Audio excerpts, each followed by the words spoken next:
Alright, so we are back, and we're gonna start here with my brother, Morial. Alright, his video was actually confirmation of a post that I did, which I did not plan this, but it's in my spirit. Hopefully it allows me. Oh my god, bro, this news and interest is forcing its way. Like, I don't understand why the hell that has to run in the background, bro. I don't care about their news. I don't care about their interest. But yet, this is probably the 6th time that I've had to close that out of my task manager from running in the background. Like, as if my computer needs any more memory being taken up. It's 96% right now screaming after I close that out. Alright? Like, it's absolutely insane. Yeah, I'm already putting up with a laggy PC and then all of these unnecessary things running in the background. So I'm sorry for straying off topic for a second, but I had to close out of that, and now my memory is 95. At least it's not screaming in the red zone. Oh, goodness sakes, bro. I be tired. Oh, I be so tired, bro. I be so tired. That's why I guess I need a break, bro. I guess I need a break until I get another $50, to where, I can't just hand over my last 50. Alright, so, especially when I need to go to the store. So anyway, I talked about this already. Let me see if I can find this quicker. So I posted it not too long ago, but you know how it is, bro. You know how it is. This is right here. Alright. So I posted this a day ago. Alright. Actually, it was the night before last. Okay? The evening before last, I posted this. Time's up for the Gentiles. They've had their rule of the earth for the last 2,000 years. And we can look around at the state of the world today and see the shambles thereof. There's poverty, alright, homelessness, starvation, misery, and suffering. Okay? So, therefore, they are not the pinnacle of all civilization. Okay? They are the destroyers thereof. Okay? Now, we've been forced to blindly accept the word of the Gentiles all of this time. It has been a European-ran world. Europeans' word has been held in honor and esteem, taken at face value as quote-unquote credible, quote-unquote factual, quote-unquote truthful information, held in authority of truth, etc. They set themselves in authority and have done many heinous atrocities to the indigenous people in order to do so. They destroyed us in order to strip us of who we were. We were the original caretakers of the earth. We had the covenant with the Most High to be His representatives on earth, to show forth His goodness upon the earth. We were held in esteem and honor. We were the richest people of the world because of our lands. The lands made us wealthy because the lands had gold and gems and all these precious things that the Gentiles coveted. And when they came and colonized our land, they raped our land. They used us to do it. Okay? Yes, go read Dogs of a Conquest. I brung it out many times on my channel, and I ain't got time to go into it right now. We had the covenant with the Most High to be His representatives on earth, to show forth His goodness upon the earth. We were held in esteem and honor. We were the richest people of the world because of our lands. We were on top because we were the true holy people, the real biblical people. And all of this time, we have been going through our judgment because of the wickedness of our forefathers. The Gentiles coveted our lands, our riches, our knowledge, our honor, our esteem, etc., etc., etc. And it was none other than Christopher Columbus, who was tapped by Satan, that their time had come. This was the final captivity of the worst of the heathen. And we're extremely tired. But we've been awakened within the land of our captivity to speak. And for 7 years, the world has been ignoring us, blowing us off as if we're blowing smoke. This is absolutely crazy. I don't say this in anger whatsoever. But damn, we are tired of the world continuing to follow the Gentiles and what they say. Now it's gotten to the point many are coming on our channels simply to gain material which they spin, including themselves.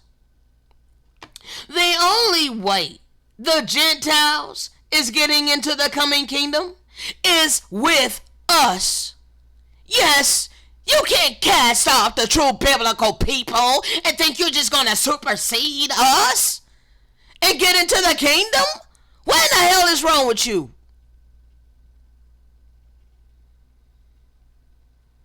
Now I know that this can be a bit of a hard message, but it's real. You have no idea the level of wickedness these people have done to us. You simply want to ignore it. We're the true aboriginal people of this land. Your forefathers colonized this land. Your forefathers came and raped, robbed, murdered, and plundered, and stole our heritage for themselves. All nations have gotten to take a piece of the pie. And now we are the living witnesses. Continue to blow this off as if we're blowing smoke and see where it gets you.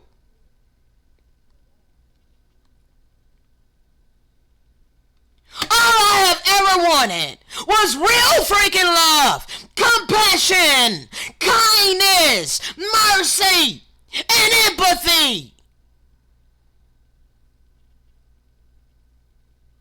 This is what I am. But God damn it, I have lived a lifetime of misery. I am in constant sorrow.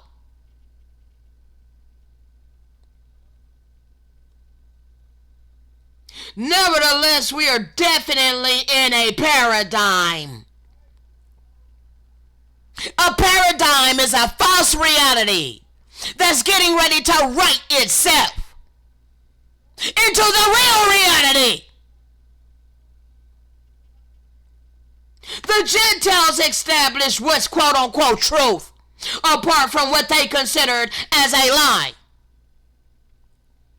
Yet this whole damn time they've done nothing but lie. This is not to say all Europeans are liars and are deceivers, but Europeans need to be aware of the heritage of lies. It's important to understand Europeans as a whole have inherited lies and much generational wealth due to the atrocities which happened to us at the hands of your forefathers.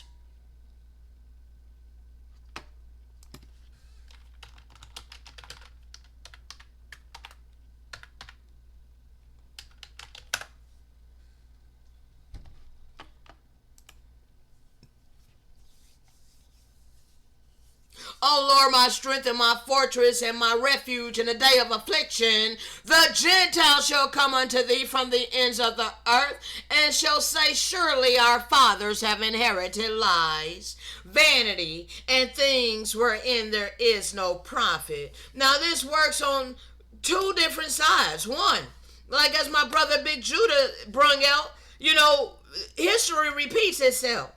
Okay, so when Christopher Columbus came over here, he was telling us, hey, you people are wicked. You people don't know what you've been worshiping. You've been worshiping false gods. And now we're here to put you in line. We here to deal out this judgment to you. See, Christopher Columbus knew that he was coming to deal out judgment against us.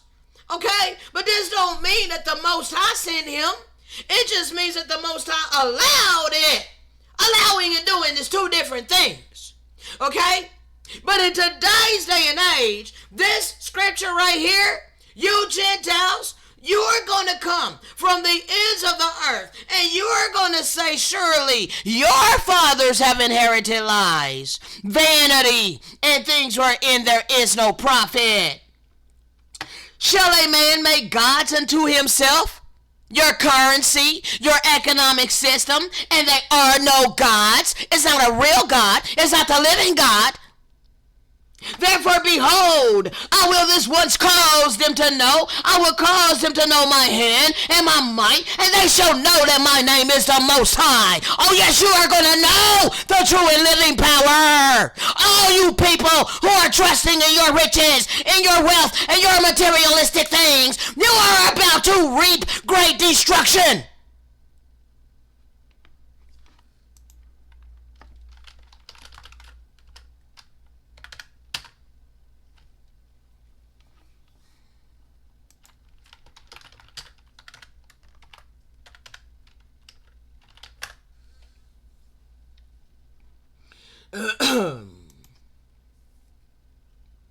Now if the fall of them be the riches of the world, and the diminishing of them the riches of the Gentiles, then how much more our fullness? You want to keep us diminished because you want to hold on to all of our stuff that was stolen, that was plundered from our forefathers, and you want to keep me up under your boot, and then you want to demonize me, you want to scorn me, you want to ridicule me, you want to act as if I'm the freaking problem. Nah, you are about to reap great judgment. For I speak to you Gentiles, inasmuch as I am to speak this word to you, I am to speak this word to you, the word of the Most High, the living word by way of the Spirit, has authority over any of your ideology. Your ideology don't mean a hill of beans outside of the eternal living word of the Most High. I don't magnify my own office. Oh no, I do not. I magnify the living power. Yes, the Most High turned his back on us for a while, for a time, times, and half a time, and allowed you Gentiles, the Greeks, the Romans, and the revived Roman Empire to come and destroy his people, destroy his land, rape, rob, murder, and plunder, and portray yourselves as the holy people. But where is your righteousness? Where is the morality upon this earth? Oh, it's non-existent.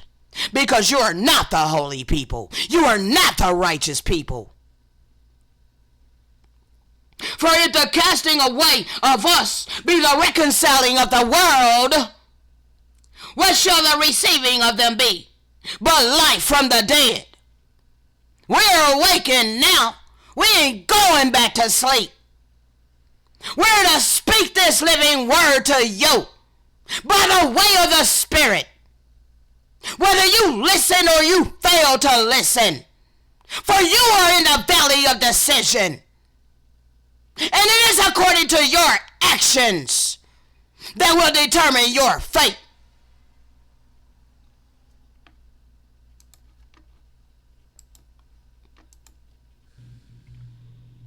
You know, we I didn't finish reading this thing yet. Hold on, hold your horses.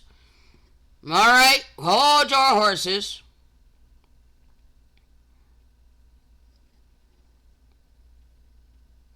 Alright, so therefore it is time for the Gentiles as a whole to begin to listen to the children of light. We who the Almighty said He's using at this time, the remnant, the living witnesses, have been well equipped to bring this truth of the Most High by the way of the Spirit. That's what we're here to do. It's time for you Gentiles to listen. The whole world want to continue ignoring us while steady listening to the Gentiles. This been going on for the last 2,000 years. But now it's time for you Gentiles to take a seat and listen to us. For we are the key to the prophecies. Stop deceiving yourself, because you are not going to get into heaven by putting other people through hell. That goes for anybody. If you have an abundance of what this wicked ass world established as a necessity for us to live our life, and you shut up your bowels of compassion, you are putting other people through hell. Therefore, you are not going to enter into the coming kingdom. You are going to reap exactly what the hell you've been sowing.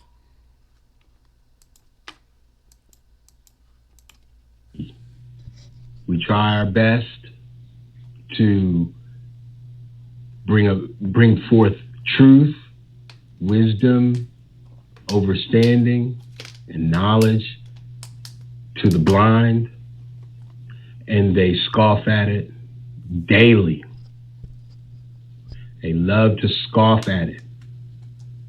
We get on these social media platforms, and we may say something, and they want to scoff at it. They want to, have it block us. They want to report us, but they can say anything and everything against us, and nothing happens to them. No justice for just us. None. Even when we're telling the truth, there's no justice, because the negativity of this world is confounded within the heart, mind, body, and soul of the heathen. Why? Why is that? Why is that? It is because they are all under a Eurocentric worldview. We are the witnesses against their European worldview. That's what we are. We're the witnesses. That's why they want to do away with everything that they could do of our history, because they don't want to show how they obtained anything, how they came about anything. They want us to be a non-issue so that they can turn around and say, well, look at what we did. Look at this. Voila, voila. And they did that for a while, long while. But now it's dumb diverses. It's until different. Now that same dumb diverses that they put over us to make us dumb, a diverseness of dumbness, is now on them. We're working in the 21st century mind, in the Aquarius age, to obtain knowledge and wisdom. And they're still trying to live in the 20th century, where they were just corrupted vessels. And they're trying to bring that filth into the new age. And they're still trying to do so by way of a Eurocentric worldview. And again, we are the witnesses against their European worldview, their Eurocentric worldview. When they go on trial to be judged, it's going to be us as the witnesses for Yahweh Shai to sit in front of the heathens and witness against them as a testimony against them for the father who's the judge and the mother who's the bailiff. And that's what we're doing right now. We're speaking this word, and the word is judging them. The word is judging their hearts. All right. If there's any Gentiles or Europeans or even the nations of Psalms 83 listening to this video, we are witnessing to the Most High right now. Okay, you're already on trial because you're in the valley of decision. All right, so that which we're speaking, we've been instructed to speak. Okay, we've been instructed to testify against your atrocities. We've been instructed to speak about your wickedness. We've been instructed to speak about our oppression. We are the living witnesses, and your heart is being judged based on how you treat these messages. Whether you scoff at it like my brother stated, that many of you doing, and I've witnessed it myself. You literally scoff. You scoff at these prophecies. But we're the true biblical people giving you the real prophecy, and you scoffing at it. But it's also going to judge the hearts of those who are able to accept this truth and be grafted into us. Yes, you will be counted worthy. You will be judged as worthy. But not all of you who are puffed up in your pride and your arrogance, you are about to reap great destruction. And it's going to be terrible for you. And they're not going to have anywhere to go.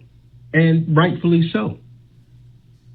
Because all we're doing today is just telling them the truth, changing their worldview from a way of ignorance,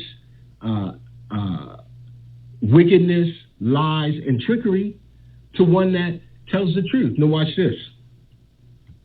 And this is funny because, you know, I don't really do AI or nothing, but I do use, and I don't use it, but I just found myself using it for this situation. And I was reading, I was kind of chuckling to myself because I was like, see there? See there, Father? You are the great, like, the Spirit of the Father is so great right now. It's like so close to us right now. The comforting of the Mother is so close to us right now. The ways of Yahushua is so close to us right now that it just takes us asking questions and we get the answer. It's simple as that. And the reason why the heathens and the Gentiles and the Eurocentric people who cleave to the heathens and the Gentiles, the black faces with the white mind, or the red faces with the white mind, or the yellow faces with the white mind, can't seem to grasp this is because they are under the Eurocentric worldview, and they love it. They love it. They love to do that. That's why they're all perplexed about, oh, well, who are you going to vote? We got to vote for somebody. No, you don't. Oh, I mean, so what is going to happen if we don't vote? Then what you going to do? You're going to complain? You're just going to do this? You're going to do that? Well, what happened when you did vote?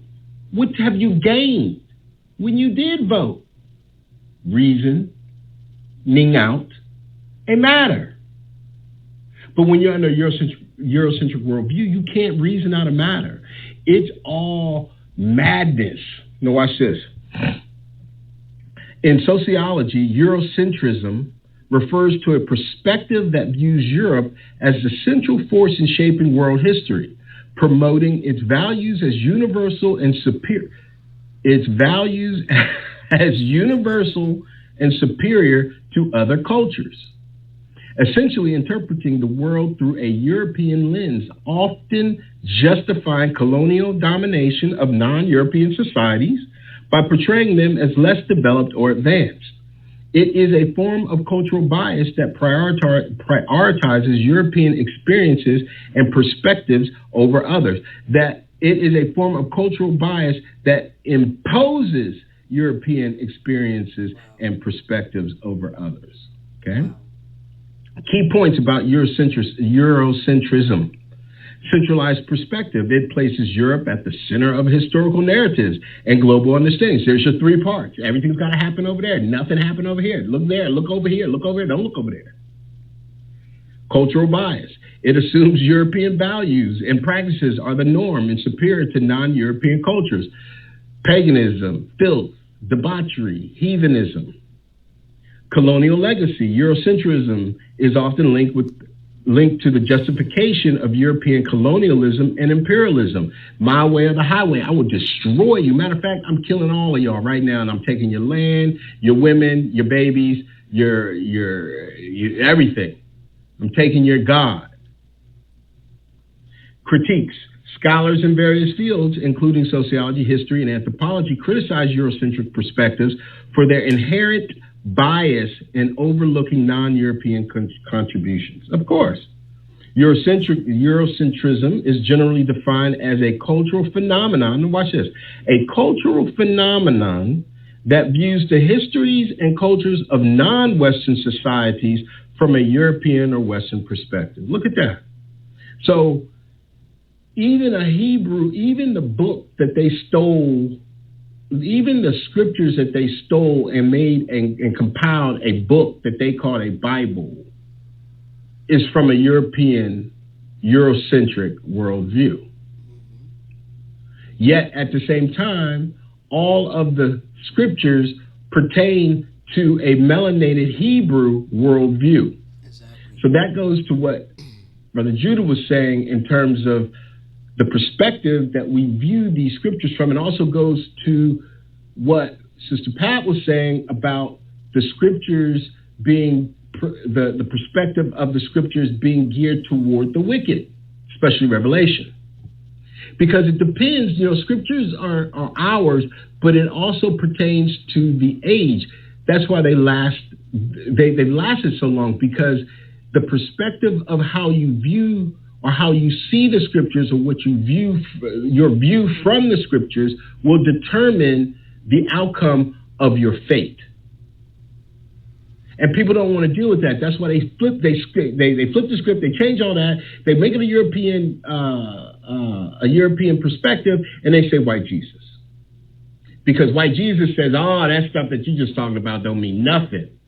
That Eurocentric view, don't worry about that. White Jesus says that he forgives you for thinking that it's not a European worldview. And he says that he loves you.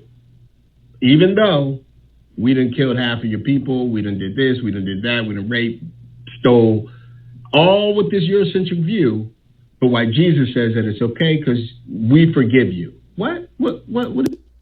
And so I get what my brother's saying, and I agree to an extent. This is what white Jesus, says. But however, our power does love all humanity and all creation. All right, doesn't wish that any perishes. However, we have free agency.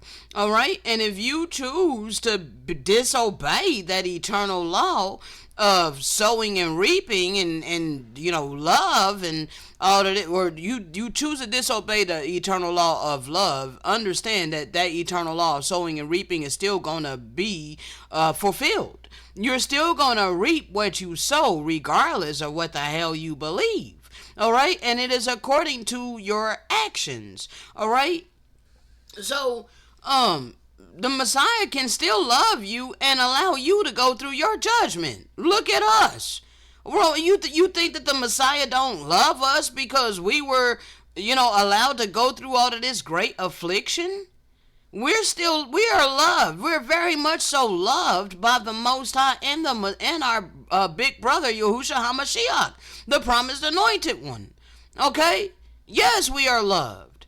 All right? And even freaking these heathens, the Father does not hate anyone. Okay? Hates wickedness, yes, but doesn't hate people. All right? It's the evil spirits that's in these vessels of dishonor. All right? But the vessels themselves chose with their free agency to yield themselves to these evil spirits. All right? And they're going to be tormented. The Messiah is like, bro, he cannot save you from your own self. Okay? He can't save you from your own damn demons. Not unless you're willing. And you have to subdue your ego. That is how you are willing. Okay? So, yes, I get what my brother's saying. But, I had to clarify that the Most High don't hate nobody. All right? And everybody is going to get their just desserts. All right? But I wanted to bring up my brother's video because this whole video is basically talking about the Eurocentric world view. Okay? And that was what my post was about. Which automatically it confirms is that word of the is that living word by way of the Spirit. All right, my brother didn't even know that I had posted that. Okay, he didn't know I posted it. I texted him, and when I seen this video, and I was telling him that I liked his video and whatnot, and I let him know that he had I let him know that he had confirmed my post. All right. So anyway, I commented. I said 30 minutes in, yes, it was the Father that allowed this twofold. One, for us to reap the death and destruction that was sown in the land, the breaking of the covenant of no bloodshed. We spilt much blood. We defiled our temple in the process. All right? We refused to listen to any of the prophets. Therefore, he had to allow these devils over here. All right? He didn't take them by the hand and lead them over here. No, he just removed protection from us and our land. And when our protection was removed, that allowed these devils to come over here. Even though he knew and foreknowledge how they'd be towards us. It was all prophecy. We were told. We were warned repeatedly. Read the prophets. All the prophets told of this. All the prophets foretold that these words of the heathen was going to come over here, rape, rob, murder, and plunder us. Okay? And that it would be continuous. All right? Number 2, he allowed these nations over here to give them a fair opportunity to show forth his goodness and be righteous. Okay, even though he knew that they wouldn't, they still had free agency to choose it. But instead, as a whole, they chose straight evil for all of this time. And now their time has run its course. You've had all of this time to be righteous. You've had all of this time to restore us and that which your forefathers have stolen from us. But as a whole, you refuse to do that. And even for the most part, individually, the majority of you have yet to take your place as a righteous am to help his people. You are refusing to help his people that are in need, despite the atrocities of your forefathers, in causing us to be in the circumstances that we are in, which has caused your prosperity. You refuse to see.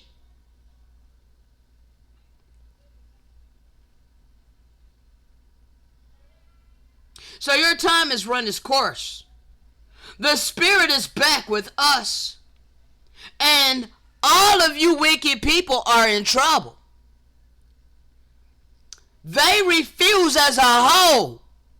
The European nations as a whole have refused to continue in the goodness of the Father on their behalf, allowing them over here to this blessed, promised land. You can read in Romans 11:22. Behold, therefore, the goodness and severity of the Most High on them, us who fell. Severity, clearly, but toward thee, Europeans, and all you nations that are upon this land over here in the fourth part of the earth, you have only known his goodness. He allowed you. He allowed you on this land. Behold the goodness and severity of the Most High. The severity upon us, but for you, goodness. You got to reap the blessings off of destroying us. And then you got to enjoy it. See, all my life, I didn't see my people getting hung in trees. We didn't have chains on our necks or anything like that. Not no, the prisoner chains on our necks, and we weren't shackled and whatnot. But all my life, I seen the prosperity of the Gentiles. Okay, I seen the king, the queen of England. Okay, the king now, but the queen of England. All my life, I seen the queen. All right, I seen the pope. All right, these are Europeans. Okay, I seen how they were able to live. All right, I seen all the evangelical Christians. Okay, I seen how they got to live. All right, yes. I can't even think of names right off the top of my head, but I seen how it was a European ran world, and I seen how the Europeans got to live deliciously. I am a living witness. I wondered to myself why that is. I wondered to myself how come they get to live so good, but yet, they don't seem like they're righteous to me. All right? So, you guys got the goodness because he allowed you to live in your blessings, the blessings of Lucifer. It wasn't the blessings of the Most High. He didn't give you these blessings. No, he removed protection from us and from our lands and allowed you over here. And through your forefathers raping, robbing, murdering, and plundering us, stealing everything from us, that allowed your prosperity today. Okay, because this was passed down for generations. Just like our suffering, our misery, it just kept getting worse and worse for us, but it kept getting better and better for you. All right, but you did not. It says, if thou continue in his goodness. All right, his goodness was him allowing you over here, okay, to live in your blessings of Lucifer, giving you fair opportunity to be righteous, to be generous to his people with a blessing that he allowed you to obtain. But you did not do that. Thus far, you have not done that. Therefore, you are about to be cut off. And once you are cut off, that's all she wrote. Okay? That's all she wrote when you're cut off. The third and final reason all this was allowed was to show forth to the whole world that evil is not all powerful. The whole world will witness this paradigm shift. All right? Because we've been living in a paradigm which is a false reality. Because this reality has the worst of the heathen living lavishly, while the holy people, the righteous people, are in utter poverty.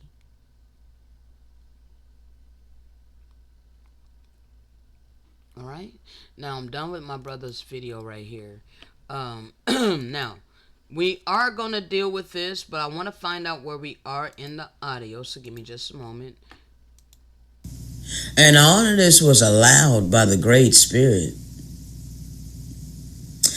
The video that I'm watching is talking about. Hold on, yeah. So I was initially watching the video from this brother. Hold on, bring it back up. Give me just a second. All right, the YTV, or I forget what it was. Woodward TV. Woodward TV. Give me just a second. Alright, Woodward TV.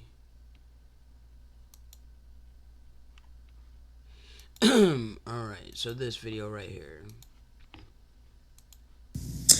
The video that I'm watching is talking about the UFOs that was around and appeared during wars, and during certain things that they were doing. Okay? I could just imagine. You know, because everything is recorded, bruh. Like, all of your deeds have been recorded. It's like, to this day, they have never restored the people.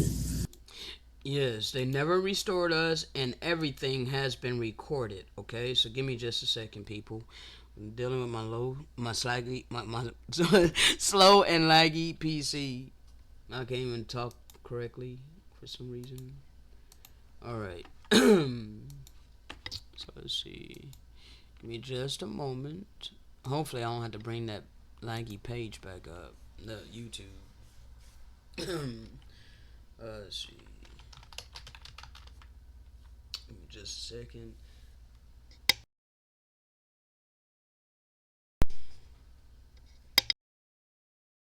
Alright, sorry about that. So I'm just gonna show you this in the scripture right quick. This is Enoch 103 to show you have all your atrocities have been recorded. Alright. All your atrocities have been recorded.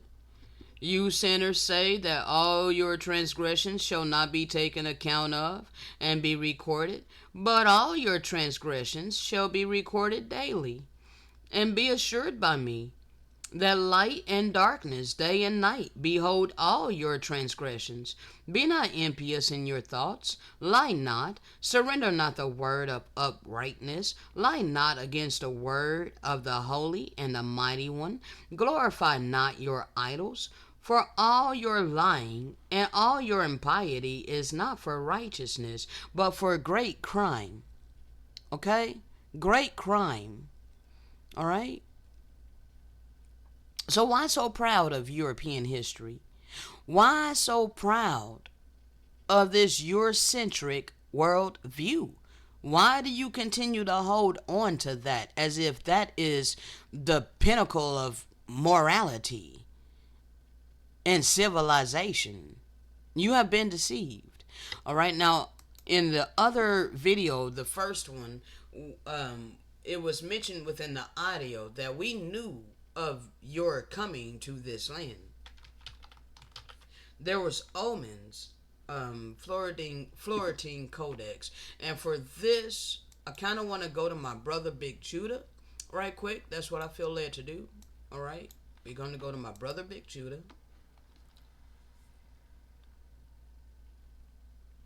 Come on, bro. I don't care about your freaking stupid ads. They irritate me. Bro.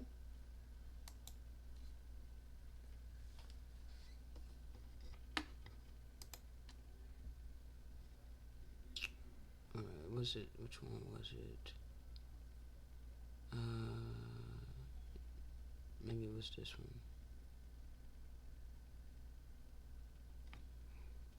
You never had a chance to hear what our people said about the Spanish and prophecy fulfillment. Was this one it? I think this might have been it. I don't know. Good rising, brethren. This is Big Judah coming to you guys in California. Before I begin, I'm going to give all praise this Most High Yahweh. Acknowledgement to the Earthly Mother. Who is wisdom? Who is the Holy Spirit? Acknowledge Yahushai. I pray the Most High bless this lesson this evening. Gives more understanding of the events of the past in order to understand events that are currently happening on the earth. So we get a much better understanding of the things that are soon to come on the earth. Family, there's a whole other side of the story that has not been told.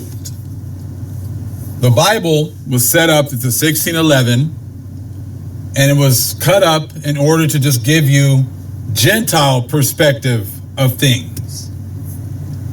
How can we say we know exactly what's going on, or how can the Gentiles say they know exactly what's going on with prophecy when they have excluded the words of the children of the Most High? I'm going to show you right now how these Spaniards knew that they were fulfilling the last bits of prophecy in the Bible. They were not trying to find India, find Hindustan, spread the gospel in Hindustan, find Jerusalem in Hindustan. They knew exactly where they were coming, and they've hidden all this information. Now, how can you trust what these people are showing you as somehow fulfilling prophecy? The prophecies, like we have said, have always revolved around us. We knew that they were coming. We knew that our fathers had inherited lives, just like we talked about Jeremiah 16. And I'm going to show you all this right now out of the Florentine Codex. Read it years ago. I'm starting to look at it again because it is starting to open my eyes to more understanding. We had all the knowledge. We have the covenant with the Most High. We know what he was going to bring to us if we messed up. These are things that were discussed between our forefathers and the Most High. So who better knows what's going to happen in the past with our people, as well as the recovery of our people, other than our people. The other nations were not privy to this information. They got a little bit of understanding, but you can see now they got a little bit of understanding, but it's that little bit of understanding is destroying them. It is exposing them. Them walking around with our books saying they're Bible believers when they don't know the Bible whatsoever. That's why they're over here on this channel trying to get some knowledge, trying to get some understanding. See, here little, there little is not just the Bible. It's also these historical books. That is where our story is told. Let me show you.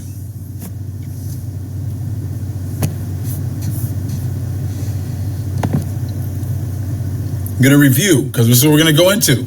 Jeremiah 16, like I told you, we're never going to see this again the way we used to. We're never going to see it the way we're not going to see it the old way anymore. Behold, I will send for many fishers, saith the Most High, and they shall fish them. So we're trying to get people to repent, trying to get people to live right, trying to get people to turn away from them idols, trying to send them fishers in. But our people didn't want to hear it. It's a stiff-necked people, right? So, and after will I send for many hunters, and they shall hunt them from every mountain and from every hill and out of the holes of the rocks. Now, I had already done a video on this years ago when Moctezuma was having, a back and forth with the Spaniards. And the Most High led me back to that today so I can show you.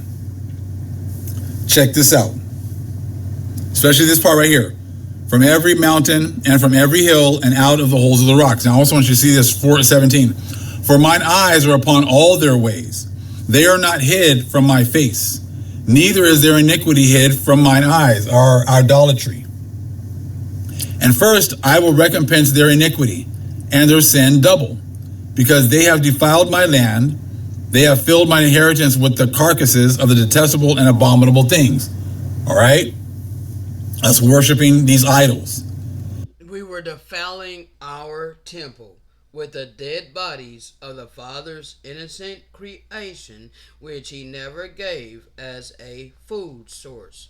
We were not supposed to be shedding blood in this land, and we were not supposed to be eating no flesh and blood. Alright, my brother he ain't gotten to that revelation yet, apparently. Alright, so anyway, let me try to skip ahead. I want to go to this Florentine Codex. Alright. It's very, very difficult to get all of them. We were blessed to Codex. Okay? Thank the Most High, we were blessed to get the whole set of these books years ago. I'm sure it's probably very difficult to get all of them now, but we're going to get into this as well, because we have to. Because no one else is going to do this. No one's going to put this information together for us. This is why the Most High hides all these books and all this information worldwide, and it's for the kings to search the matter out. While the world is still worried about, rap concerts, football games, basketball games, baseball. And so, like, yeah, I had a appointment yesterday. That's why I didn't get on here yesterday, because I had an appointment early in the morning, and then I had to go update my driver's license and all of that. Well, actually, I had to end up getting an ID because I did not know my driver's license was suspended. But anyway, both times, the Uber driver, well, on the way there, the Uber driver, was asking, "You got any plans for the weekend?" And I'm like, "No, sir." I don't. It got to the point to where, because he was just trying to like feel me out, and I wasn't really trying to like offer too much information, but he just kept trying to talk, and he was like, so what do you do? I was like, well, I flow by way of the Spirit. I create YouTube videos, and I blog, and I do stuff like that. He was like, oh, okay. So I was like, I don't really follow the ways of the world, because he just kept asking all of these different things. And then, I think the final thing that he asked me was, "You like this Billy Ray's?" Like, I guess because we passed it, I didn't even see the place, but I know what Billy Ray's is. I was like, "What, you mean a barbecue place?" He was like, "Yeah." He was like, he tried to, he was going on and talking about he loves going there and all of that, and I was just like, "Well, nah, bro, nope, no, sir, I don't defile my temple with dead bodies any longer." And he kind of was like taken aback a bit, with that, but by the time he dropped me off, bro, he was like, "I just dropped off an alien." I'm pretty dang sure that that's what he was thinking in his mind.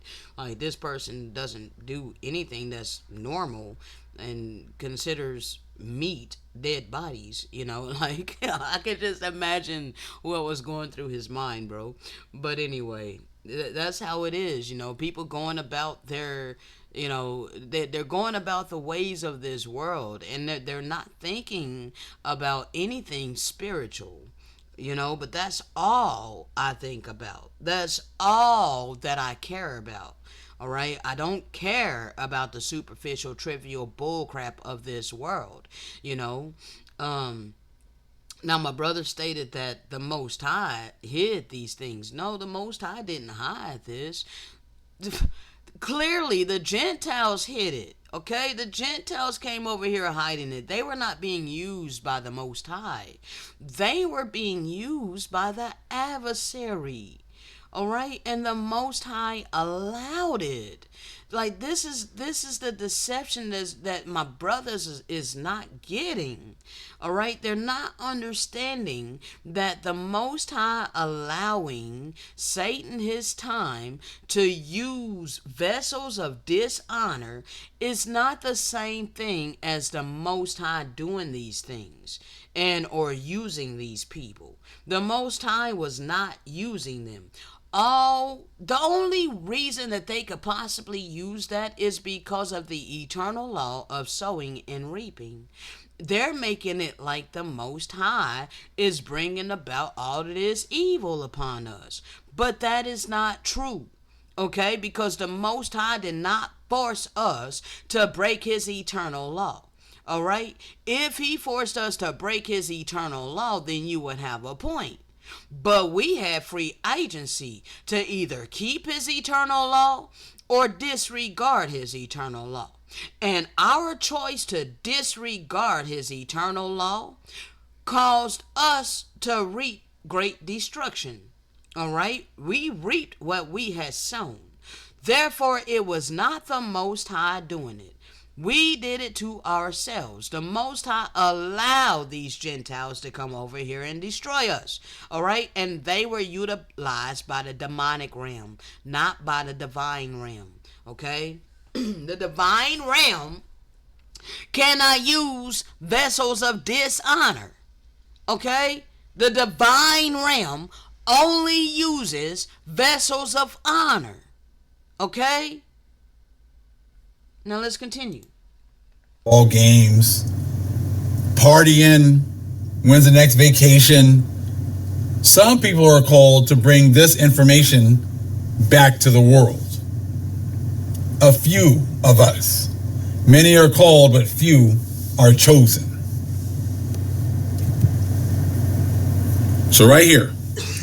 And Moctezuma thereupon sent and charged the nobleman with Complacent, led and many others besides of his officials, okay, to go to meet Cortez between Popocatépetl and Itzak.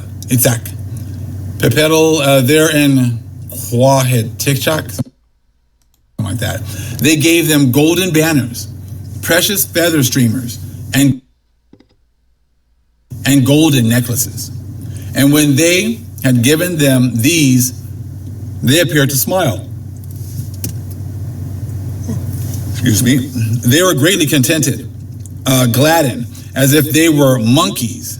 They seized upon the gold. It was as if their hearts were satisfied, brightened, calmed. For in truth, they thirsted mightily for gold. Some of these Spaniards, right? They stuffed themselves with it. They starved for it. They lusted for it like pigs. That is crazy, right? So we can see this in today's day. We can see how they lust for money, for materialistic things. Okay? They seek to be prosperous. All right? But their prosperity came from us. And my brother showing you in this book, okay? The Florentine Codex. All right? So our people were generous. Our people were very generous. We gave them golden banners, precious feather streamers, and golden necklaces. We were very generous. We were a generous and loving, kind, compassionate, empathetic type of people. That's just who we are, naturally. But when we had given them these things, the Gentiles, the Spaniards, appeared to smile. They were greatly contented, gladdened, as if they were monkeys. They seized upon the gold. It was as if their hearts were satisfied, brightened, calmed. For in truth they thirsted mightily for gold. They stuffed themselves with it. They starved for it. They lusted for it like pigs. They went about lifting on high the golden banners. They went moving them back and forth. They went taking them to themselves. It was as if they babbled. What they said was gibberish.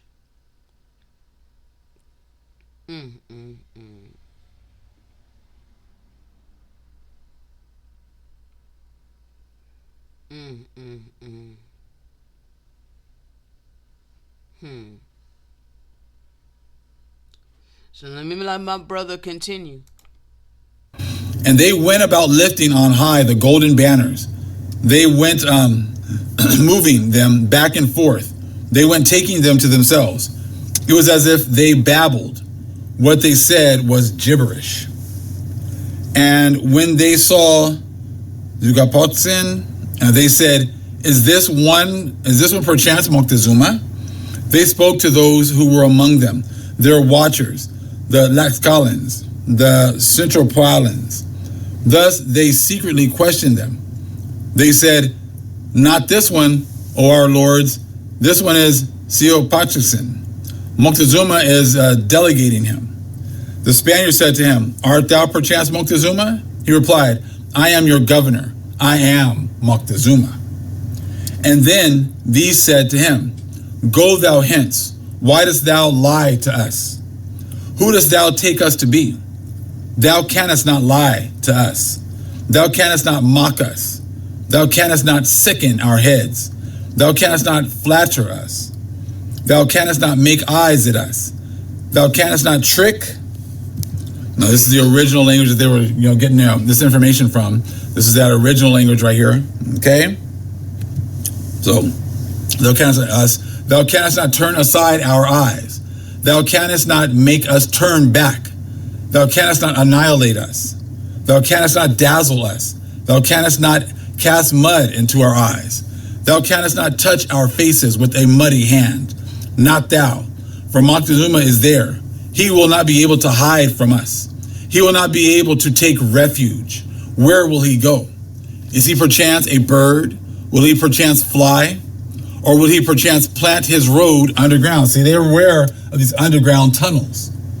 They're all aware of these things, right? Will he somewhere enter a mountain hollowed within? So they know about these inside these mountains, just like they have in the Grand Canyon, hollowed out cities. They're all aware of all these things. They make it sound like this is something new. When they already knew about these a long time ago. Will he somewhere enter a mountain hollowed within? For we shall see him. We shall not fail to look into his face. We shall listen to his words, which we shall hear from his lips. Thus they only scorned him. They ignored him. Thus there came only to nothing still another of their meetings, of their welcomings. Forthwith they quickly went straight on the direct road to Mexico. So they're aware that they're on a mission from the Most High to find and destroy the Most High's people. They were not on a mission from the Most High. I love my brother, but he wrong on that. They were not on a mission from the Most High. They were on a mission of the devil, because the devil had came down and he was working through these people. The Most High does not come to kill, steal, and or destroy. The adversary does that. That's the adversary's job, not the Most High's job. All right? The Most High removed protection and allowed it. All right? That's a huge difference than doing it. So my brother is inaccurate on that. All right? My brother's inaccurate on that. And there's nothing that's going to be able to deter them, because they know that the Most High is with them. The Most High brought them. The Most High was not with them. The Most High had turned his face from us. The Most High had nothing to do with this other than allowing it. Allowing Lucifer his time. Yes, Lucifer got his time. Okay? Yes, he did. Matter of fact. Now, we may revisit this at some other point in time, people, but I gotta flow. And my brother Morial had brought this out. See, I read this myself a while back, and I think I've done videos on it. Couldn't tell you which ones, but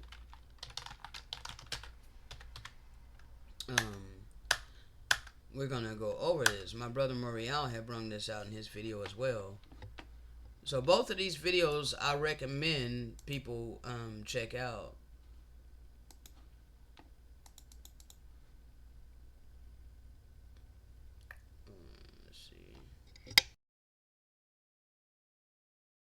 Hold on. I don't know if this is it. I don't think this is it. Was it 79?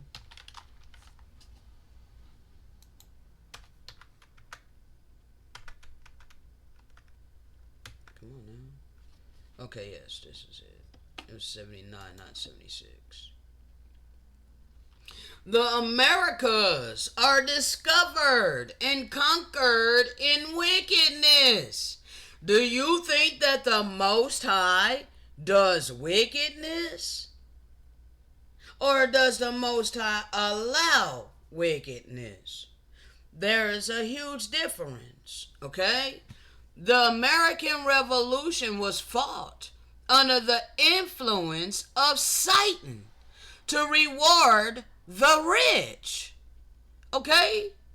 The Gentiles shall receive the beginnings of the fullness of the gospel, they claim through Joseph Smith, okay? But no, when they stole our records, they got to see the fullness of the gospel, all right? But they began to corrupt it, all right? And preach their own damn gospel and spread their version by way of the sword, okay?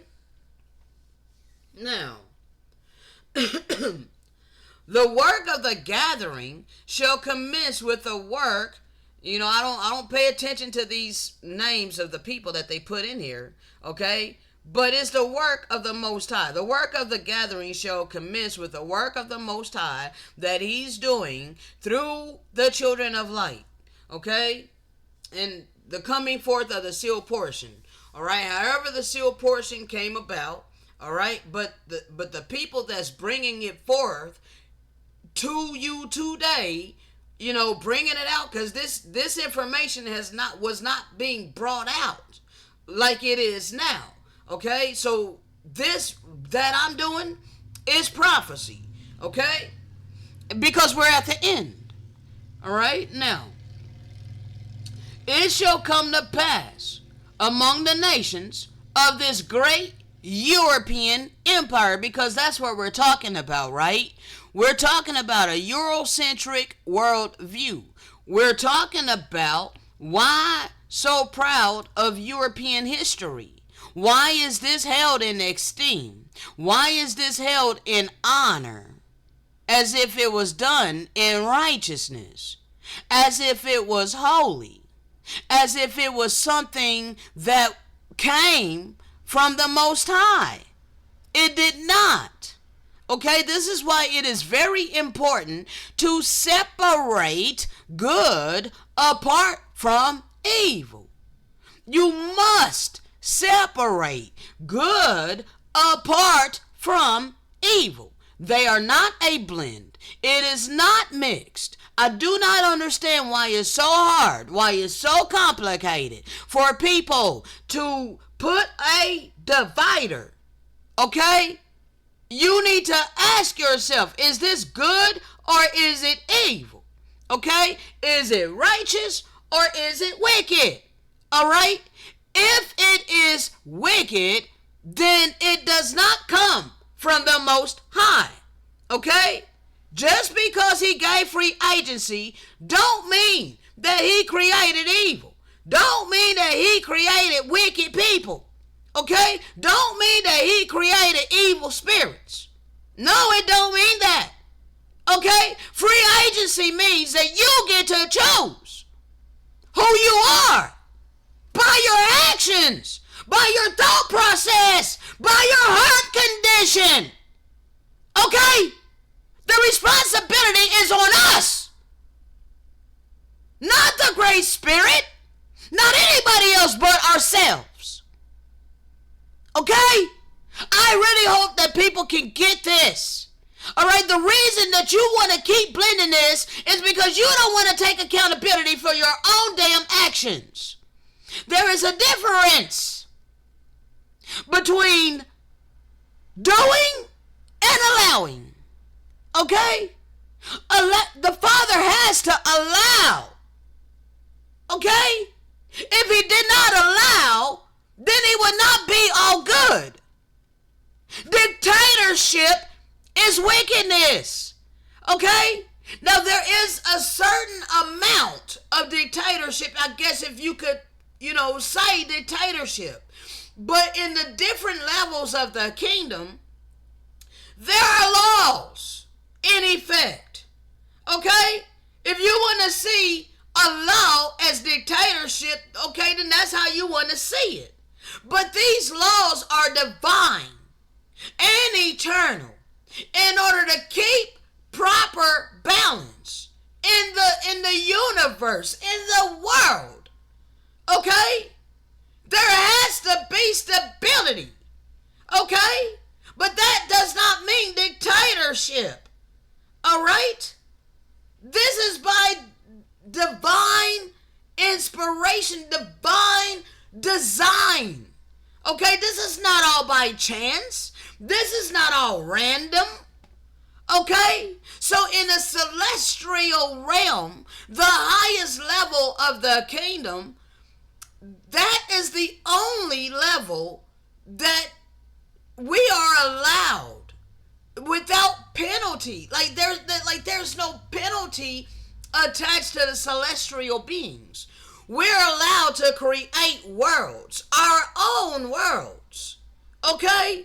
And the celestial beings become gods. Okay? And they're able to create worlds. All right? There's no boundaries and restrictions upon the celestial beings because they are all righteous. They are all pure. There is no evil in them.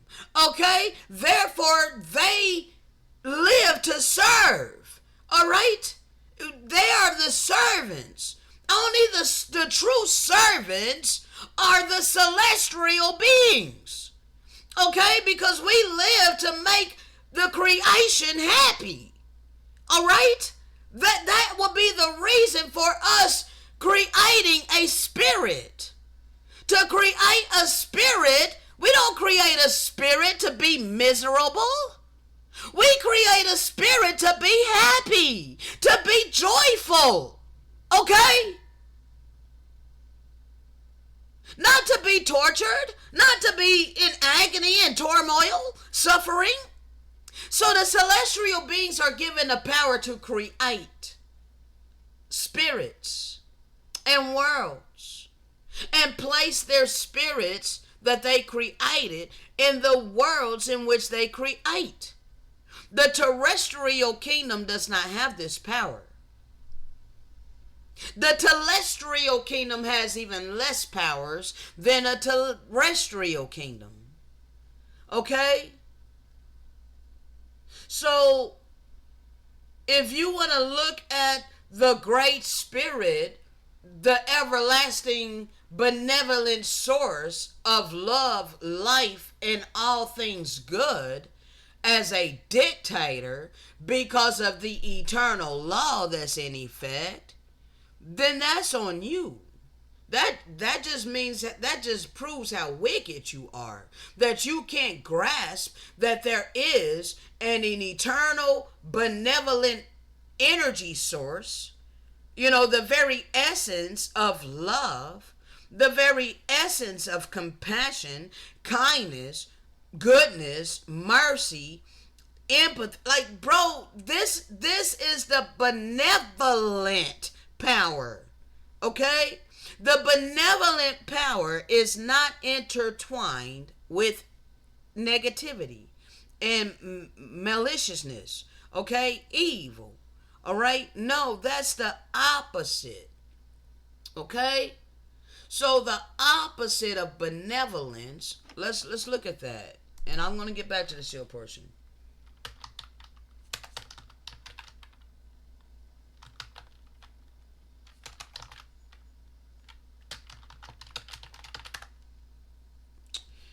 Alright. I thought I spelled it correctly. Alright. The quality of being well-meaning, kindness, okay?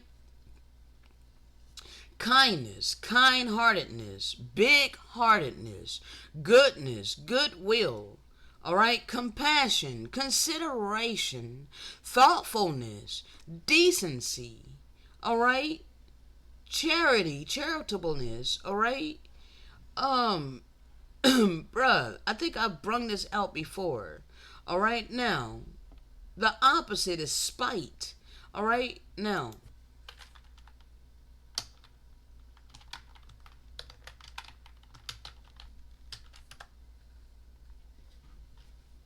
having or showing a wish to do evil to others. All right? So people are wanting to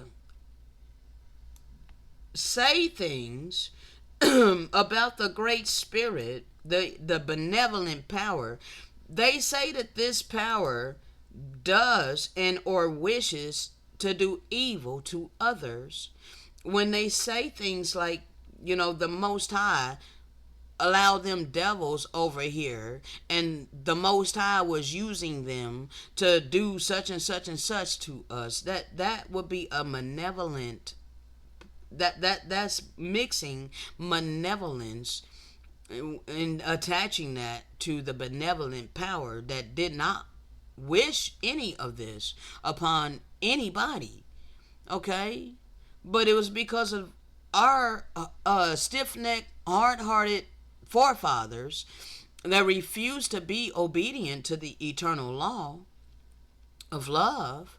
All right, shedding blood in the land, breaking the covenant, refusing to listen to any of the prophets. Okay, we were doing malevolence. We were sowing malevolence. Okay, we became malevolent before the sight of the Most High. Okay, we decided to shed the blood. We decided to defile our temples, eating the dead bodies. We refused to listen to any of the prophets that he rose up to speak the living word by the way of the Spirit. We chose to begin to stone the prophets. Okay? We chose to hand the promised anointed one over to the worst of the heathen to have them murder him, torture and murder him. Okay? So, I really wish people will understand that they are blaspheming the benevolent power that only wish that we had hearkened to his voice and been obedient so that these things did not happen to us. All right? So that the world would be at peace. All right, so that there wouldn't be poverty, so that there wouldn't be misery, so that there wouldn't be suffering. But because of the free agency that he did allow us, you people want to take that and throw it back at the benevolent power and be like, see, it's your fault. You shouldn't have gave us free agency. It's your fault that evil entered into the world. It ain't our fault, God. It ain't our fault. You gave us the free agency. Don't you know how foul of a stench that is to the Great Spirit?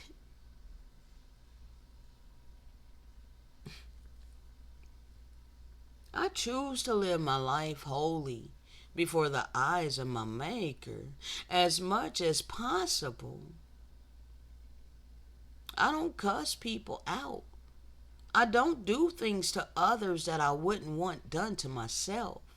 Hell, I treat my cat as if I was him. If I was him, I treat him like as if I was him. Okay? Like how I would want, my caretaker to take care of me. That's how I treat him. I take him into consideration. Okay? These days, people even treat who they consider to be their pet as their property. Okay? People are lacking compassion. People are lacking kindness and mercy. People do not know the true and living power. For you have mixed malevolence and attached this to who you want to hold as God in your mind. But again, you don't know the true and living power. You only know the deceiver who make movies about malevolence. Okay? Who make TV shows about it. Alright?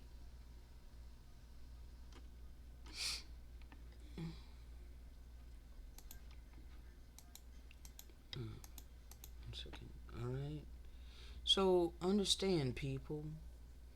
The Most High is not mixed with evil, okay? Now, the Most High did not bring them over here. Satan brought them over here. For it was Satan's time. It was the time allotted to Satan, okay? And he used the European nations and other nations of Psalms 83. He operated through vessels of dishonor. Okay? Now,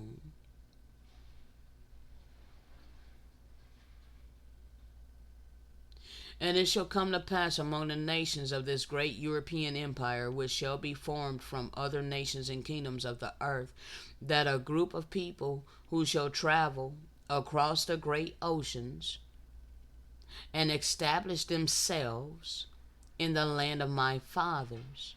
Yeah, these shall begin to prosper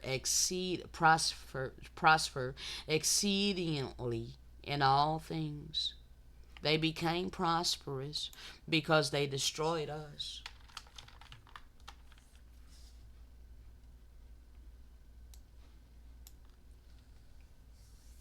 Okay, you got your prosperity. You got your prestige. You got your honors of men and all your materialistic things. You've been able to live lavishly because of the destruction of the true biblical people. And we are the remnant that's been awakened and instructed to speak to you.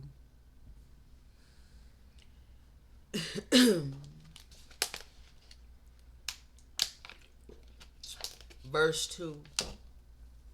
And there shall also be the rich among them, who shall become rich from the land and the things that they shall take from the land of my fathers. For behold, the children of light shall be upon the land when it is discovered by these great European nations of the latter days.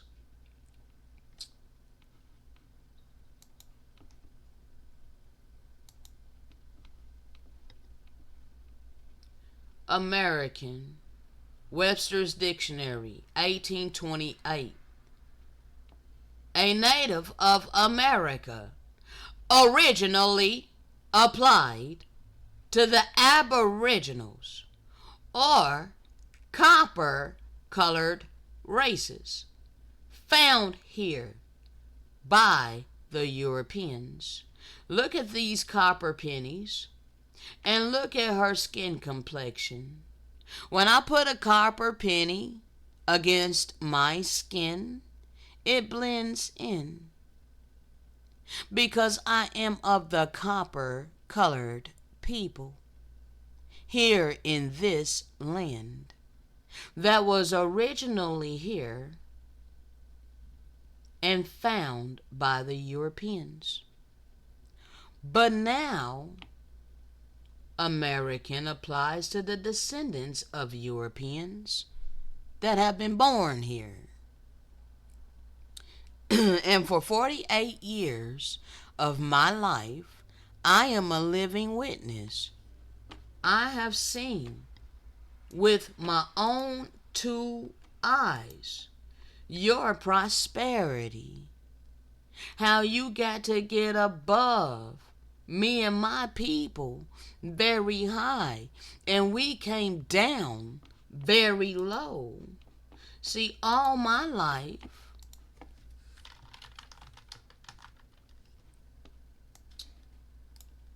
this is what it felt like. All while I was being chastised by my family. My mom, primarily, chastising me. Like, literally, forcing me to accept this as reality. It's just the way that it is. Get over it. Life ain't fair.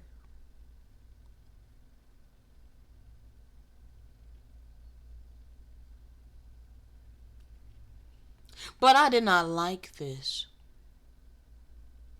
I didn't like being forced to lay my body as the ground for them that went over. 48 years of my life I've experienced this. But for the last 2 years, the Father has actually, the last 7 years, the Father had breathed His Spirit into me. All right? Therefore, I am spiritually awakened, though my physical body is still trodden underfoot by the worst of the heathen.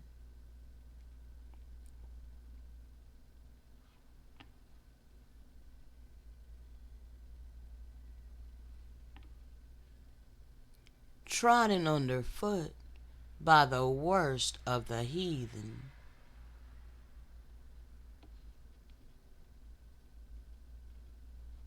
So there's no might in my hands physically to get up while this nation is standing on me, while their economic system is standing upon me. While I get to look and see in my day-to-day life how you're in prosperity. But at the same time, you want to gaslight me and say if only you get off your ass.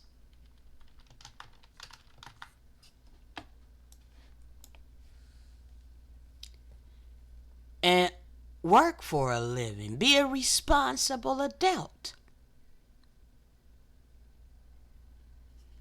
Just want to force on me.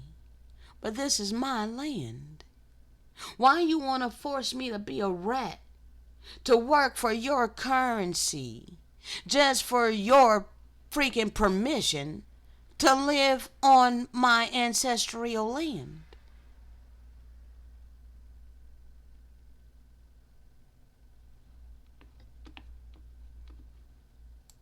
While I'm seeing you drive around in your Benzes and your Porsches, your Ferraris.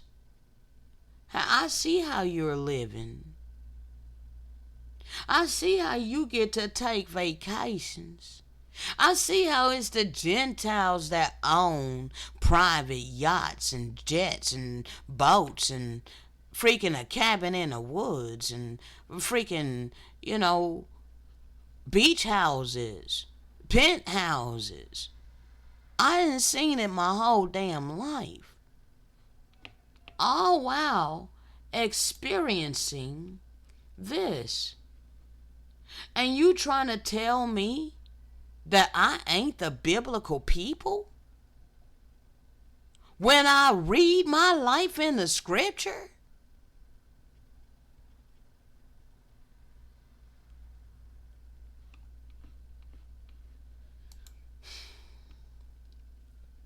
For behold, the children of light shall be upon the land when it is discovered by this great European nations of the latter days. And at this time they shall be a humble people, having their own tribes and nations upon the land. Why don't we connect this to a historical document, shall we?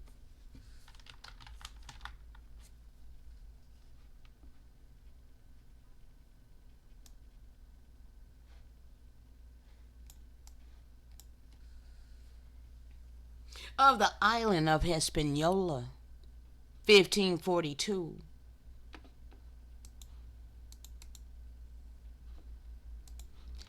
The Most High has created all of these numberless people. Numberless, huh?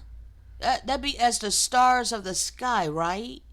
That be the people that's as the sand of the sea, right?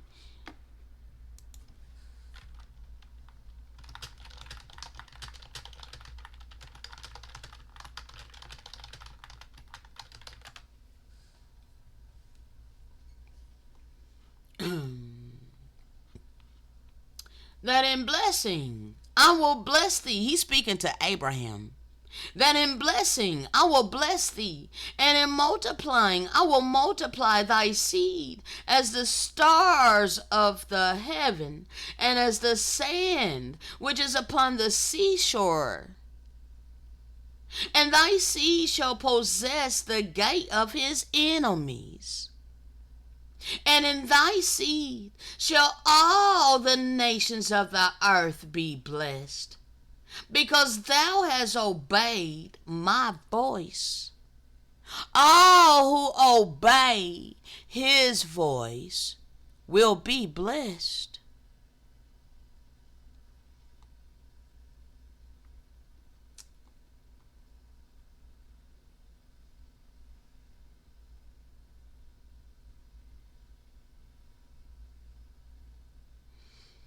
Alright, second, let's go back over here.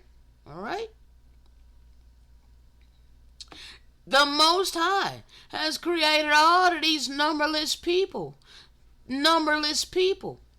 to be quite the simplest, without malice or duplicity, most obedient, most faithful to their natural lords, and to the Christians whom they serve, the most humble, most patient, most peaceful and calm, without strife nor tumults, not wrangling nor querulous, as free from uproar, hate, and desire of revenge as any in the world. Don't that sound like the Hamashiach, whom he allowed the worst of the heathen to torture and murder him? And he said, Father, forgive them, for they know not what they do. See, we be his people, the holy people.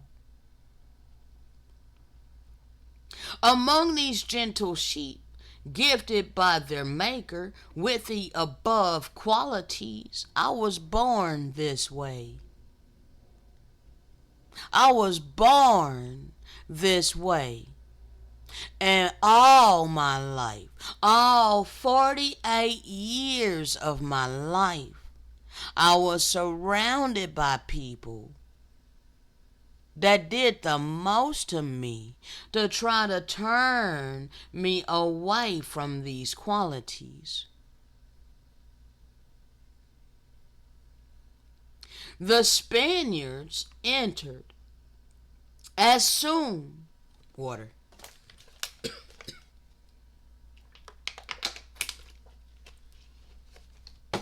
as soon as they knew them, like wolves, tigers, and lions, which had been starving for many days. And since 40 years they have done nothing else, nor do they afflict, torment, and destroy them with strange and new and diverse kinds of cruelty, never before seen, nor heard of, nor read of.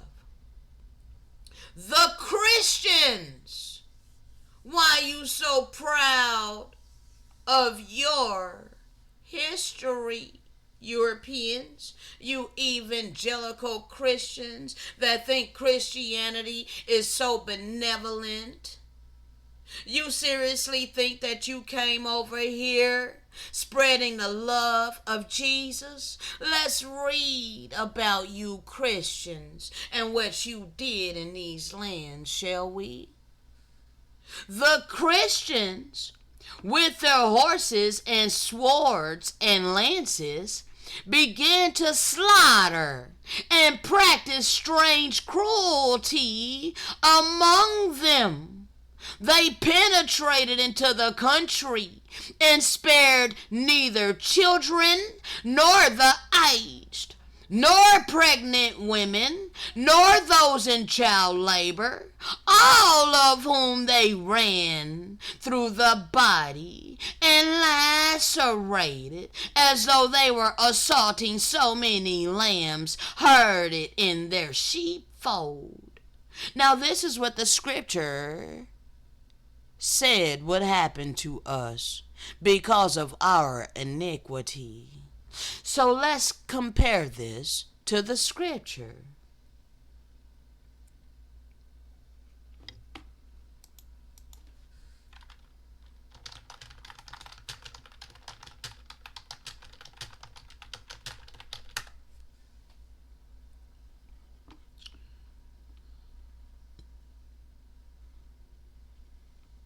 All you see is here, let's go here, and let's bring up this.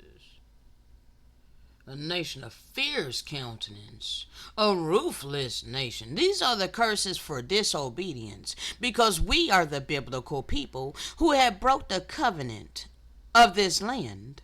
Okay? And this is why you Europeans and all you nations over here today was allowed to do what you have done, okay, and what your forefathers have done, all right? The Most High will allow a nation from afar, from the ends of the earth, to swoop down upon us like an eagle, a nation whose language we did not understand. We spoke a different language. A ruthless nation, a nation of fierce countenance, a nation of fierce countenance, which does not respect the elderly, nor show favor to the young. No respect for the old, and no pity for the young. All right? So we proven this. Let's go to Ezra's. All right? First Ezra's 153, who slew their young men with the sword. Yeah, even within the compass of their holy temple, and spared neither young man nor maid, old man nor child among them. For all of us was allowed into their hands for the slaughter. And they took all the holy vessels of the Lord, both small and great, the vessels of the ark of the Most High, and all of our treasures, all the king's treasures, because we were kings in this land. Why you think there can't be no king over here? Why you think this is a crown colony? Because the real royalty was taken down. And we have been ruled by our oppressors. And the whole world is being complacent with it. They stole our treasures. We're the remnant, still in this captivity, still trodden underfoot by white supremacy, a European worldview, European history just praised as if it's righteous, as if it's moralistically right. This is not moralistically right to keep us under your foot.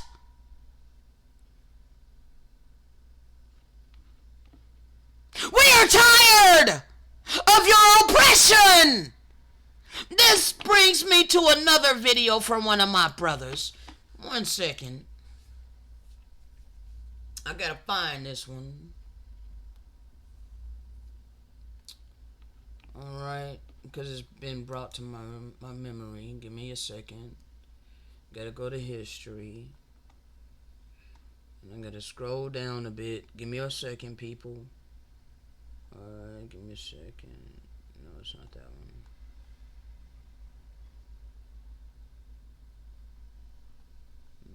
Give me a second. No, it's not that one. Is it this one? No, it's not that one. Dang it, bro. Where is that? It was recent. I gotta try to find this video. I think it was by Hero. I think I'm subscribed to him. I don't know why it's not showing up in my... It was this guy, I think. Okay, but I don't remember what video. No. Was it? I don't think this one was it. It was something else. No, it wasn't his video. It was another video. The research guy. Was it this one? I can't remember which video it was, bro. I think it might have been this one. Was it this one? No. Crap. Hold on, people. I gotta try to find it, okay? Give me just a second, because it was important. Alright, they were angry back then. Man, I know that I watched it. It has to be in my history. Alright, it has to be here. No, that's not a big shooter. Give me a second, because I gotta try to find this video. That's not it. That's not it. Nope, that's not it. Give me a second.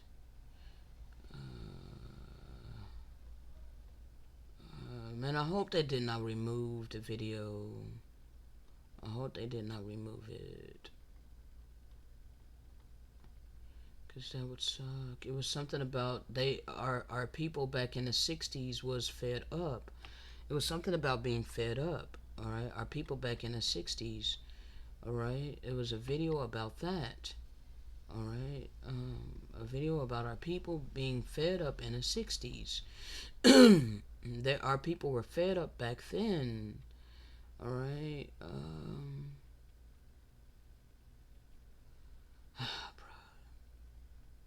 I don't remember the name of the video, but it has something with that in the title. Bruh, this is so crazy. Our people were fed up in the 60s. Bro, what freaking video was that? Did they have to have removed it? Because it's not in my history. And I just watched it the other day. Bruh, I don't know if I was subscribed to the channel or not. And that sucks, bro. But, yes, bro. They were standing up in the 60s. Here, I don't understand this. It's gonna say no history, right? No, this is not it. It was a quick video, but that's not it. It was something else. Fed up. No, none of this is it, bro. That is crazy.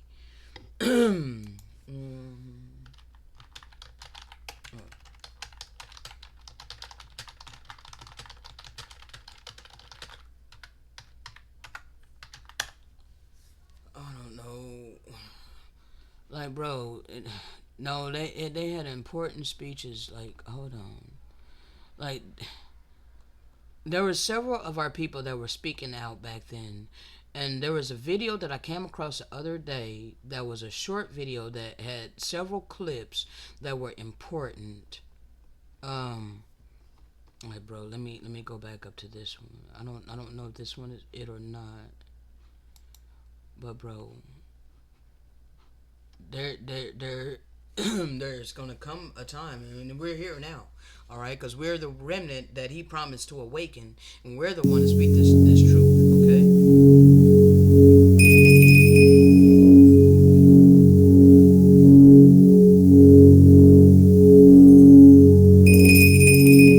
This is not the video. This is just something that... We're not interested in interracial housing. We don't want your neighborhood. We want ours to be just as good. See, we don't want a store in your neighborhood. We don't want you coming in our neighborhood and open up stores and exploiting us and then go home and throw a bomb if we move next door out in the suburbs. We don't want your schools, but we want our schools to be the highest and the best possible for our black progeny. See, what people don't understand, we are saying and we're not asking. You see, The die is cast. As I said, we're not asking, we're saying this is the way it's going to be. The young lady from Winnetka has stated that she saw during the marches which she participated in people who were full of fear and hatred. Mr. Lucas has said that the American Negro is either going to be free or he's going to be dead. Now, you get this straight. You can kill all the black folks you want to, baby, but you will not kill the freedom of black folks. It's coming. We're going to get it. We fought in every one of your damn lousy wars, baby, and you give us nothing. Now, the war is going to be here because we're going to be free. Now, you kill all you want to, but we kill too. No, I don't agree with that killing, bro. But see, it's the fact that the Europeans, all right, you got to understand what happened, okay? Your people invaded our land, okay? And now we won't back what your forefathers stole from us, okay? I don't want to be a slave to your currency, all right? I don't want to be a slave to the economy, all right? Time's up for that, all right? You either learn to walk in love and show kindness, compassion, love, and mercy to me, or prepare to be cut off. Okay, because the Most High is about to deliver his people. The Most High has been long suffering right along with his people. We're instructed to give you this word by the way of the Spirit. Okay, now you people been trying to break my spirit for a long ass time. Hold on. Break the spirit of the people. I don't think I named it that. No, I didn't. What? I don't remember what book it was, and I'm not trying to find it right now. I brung it out many times, all right? So let's just continue. You guys sought to break our spirit, okay? And even to this day, you seek to want to chain down my spirit to working your jobs, earning your currency, not allowing me to be a free spirit, to flow by way of the Spirit, all right? You want to hate and scorn me for that. You refuse to help me. You refuse to help me get up from being laying in a street, my body laying in a street, all right, with this economic system placed on top of me, okay? While I continue to look at you people, watch you people walk around in prosperity. All right? Well, I know how you got your prosperity. Therefore, I am not jealous of you. I am not envious of you. No, I am not. For I know what is coming to you. Okay? Now. I don't agree with the moderator nor Reverend Robinson that we want some kind of agreement. We want agreement by which we can live or die. You choose. If you won't listen to me when I make an appeal for the Negroes because you have no concern for the Negroes, listen to me when I make an appeal for America. You claim you love America. Well, we love America. But you are driving us back and you are making a Samson out of us, and we are going to pull down the pillar. Should you try to pretend that I'm crazy because I want America to be saved? And then you think we have no right to ask for something? Is it too much to ask you to grant us human dignity? Should we be put down and shot to death for this request? If so, you can aim your guns. Aim your gun! What the hell do you think we care about dying if you're going to deny us the right to live? I'd rather die than be a slave to your currency!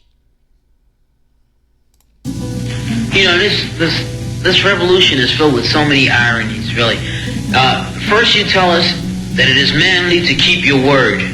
All right? If you are a man, you keep your word. And now all that the black people in this country are demanding, and even the black people in the whole world are demanding, is that you keep your word. You told us we were free. Well then, show us that we're free. You told us that there is justice, equality for all in this country. Well then, stick to your word. And let us see the justice and equality for all. Or else admit to us that you're not a man, you're a worm, you're afraid of us, you're afraid to give us equal stand. You're afraid that if you give us equal ground, that we will match you and we will override you. And if that's what you're afraid of us, then tell us that just what you're afraid of. But don't keep hiding it from us and holding this up to us, and every time we ask you for something, you give us a little bit of something, and it's all tokenism. We don't want tokenism. And there are most black men in this world that don't want charity. And yet still every time we ask you for something, you give us a little piece, a little piece. You're playing games with us. We're not children. We're big men. I've seen my father have to put up with all kinds of stuff. He was a big man. He raised a family. He went down south, and he had to go around to the back door with his wife. We're not asking for anything. We're not asking for any favors. All we want is what's ours. Now, there are many black veterans who are coming back, and they're mad. They're angry. Do you think that they're going to sit down through this? Our fathers didn't have the knowledge that we had. They sat through it. But there are other black youth that are not going to sit through it. We know about Che. We know about Fanon. We've read the books of our revolution. We've listened to Mao and his quotations. We know where we stand. We're not going to sit for it.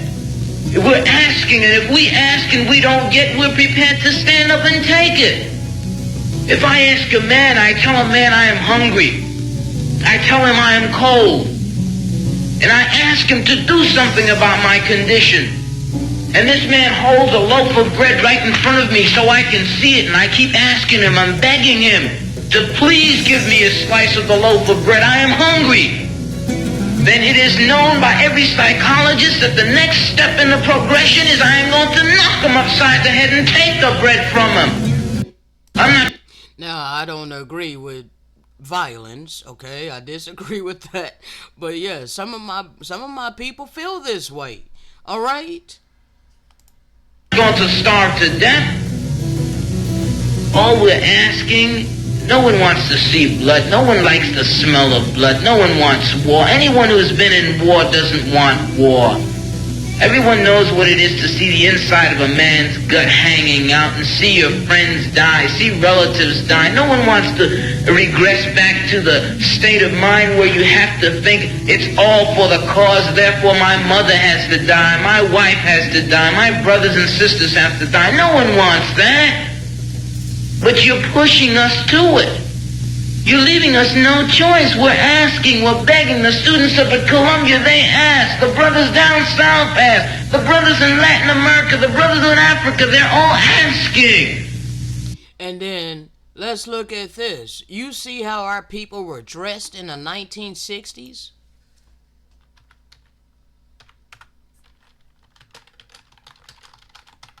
Now, to use your terminology that you slapped upon us.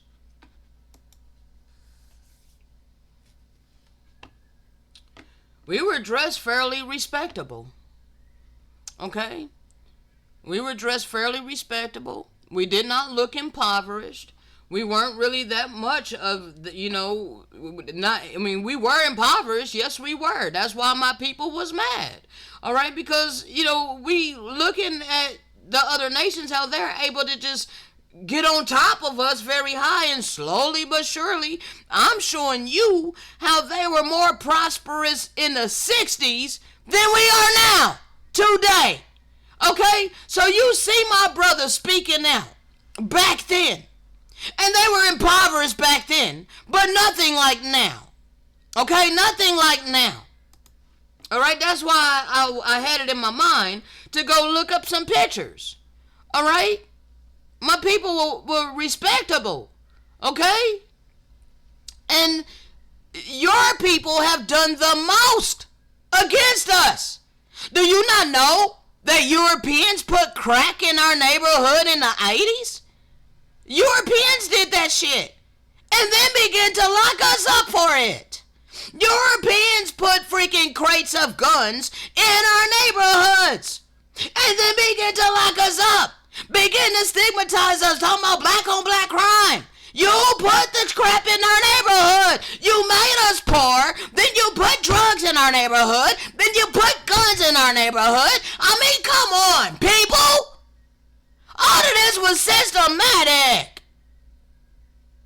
So we went from being this type of people, respectable people, to, let me see what they bring up if I type in.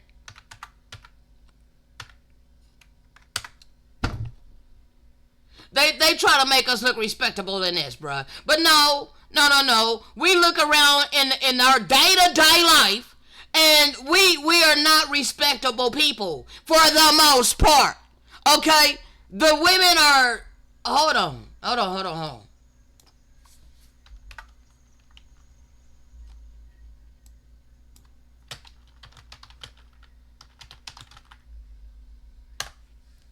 Alright, bro, it needs to stop. Because, you know what I'm saying? Look at this, alright? But, bro, I see it in my day-to-day life, okay? So, I go by what I see in my life. But Google is tripping, okay? Google tripping. It ain't bringing up, what the realness of how these females are dressing these days, alright? And the males, okay? They're not dressing respectable like how we did back in the 60s and even the 70s, alright? It just got worse and worse and worse and worse and worse, alright? And we are at the end because now we have received the Spirit, alright? We've been awakened in the land of our captivity, so we know who we are now. Now we are definitely a respectable people, a holy people, revived by the Most High by way of the Spirit. And we're about to be delivered. And you wicked people are about to go through great destruction. Let's continue. All they're doing is asking. Our fathers asked. Our grandfathers asked. The presidents of our universities, our colleges had to go to your back doors to beg that their children be given just enough money so that they could be taught something to live off. And yet still they asked and asked and asked, and you refused to give them anything. Now, we're just about out of patience. We're not going to ask anymore.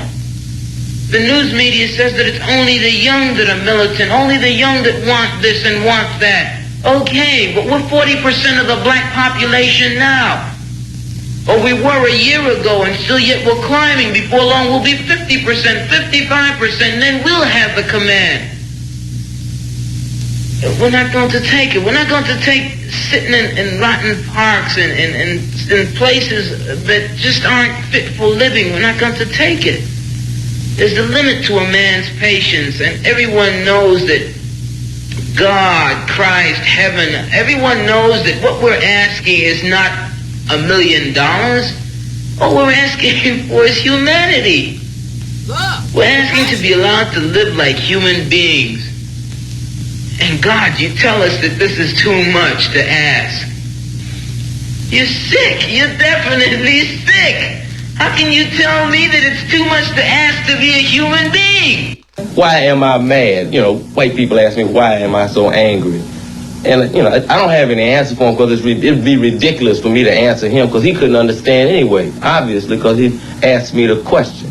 The 400 years that I've existed there, 3 years, 3 generations within my own family, why don't you know what I'm like?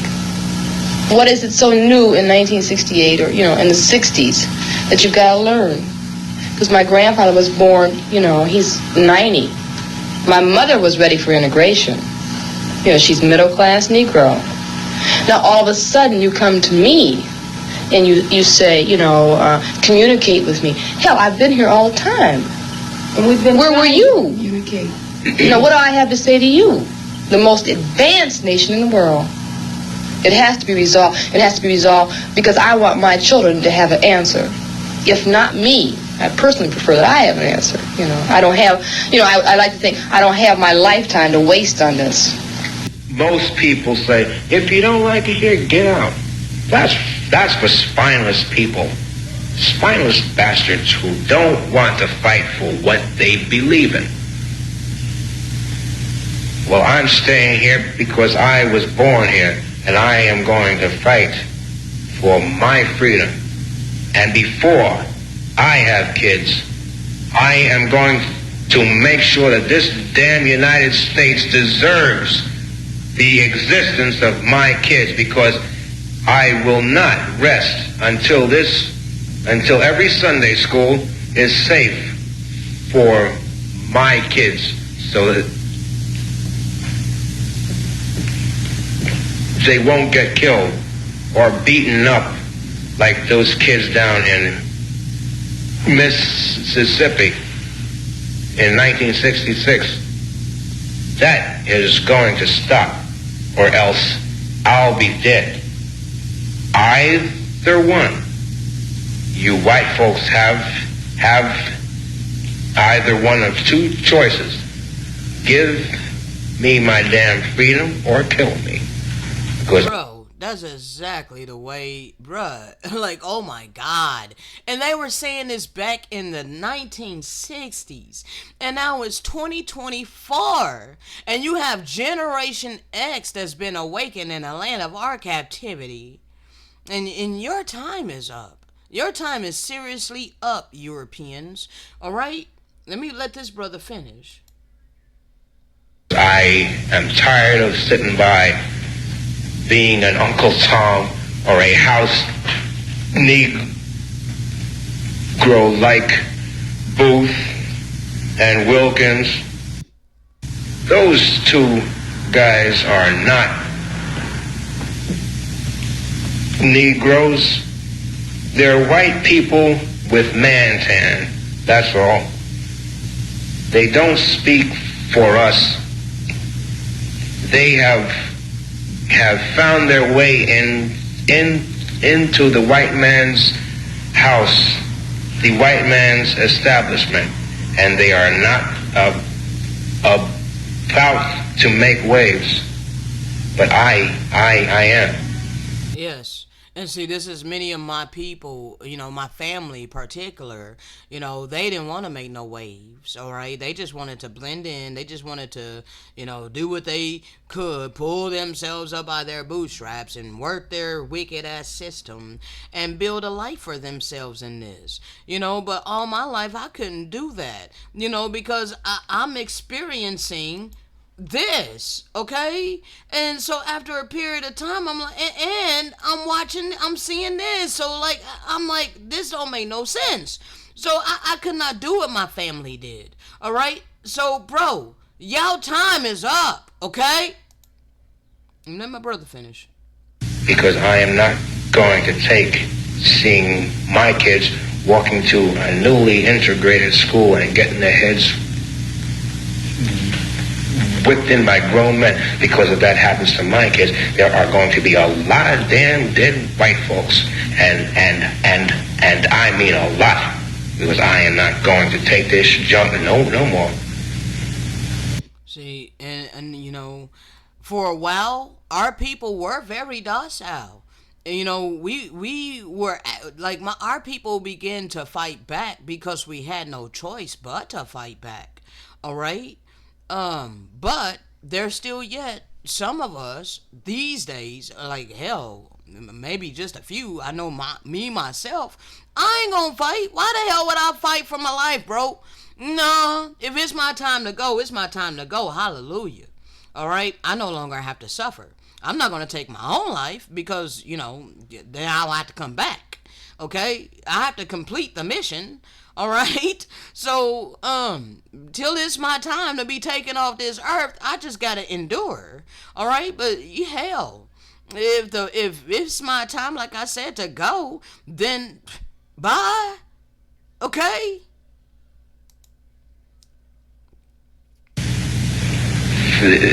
The days of step and fetch it are dead.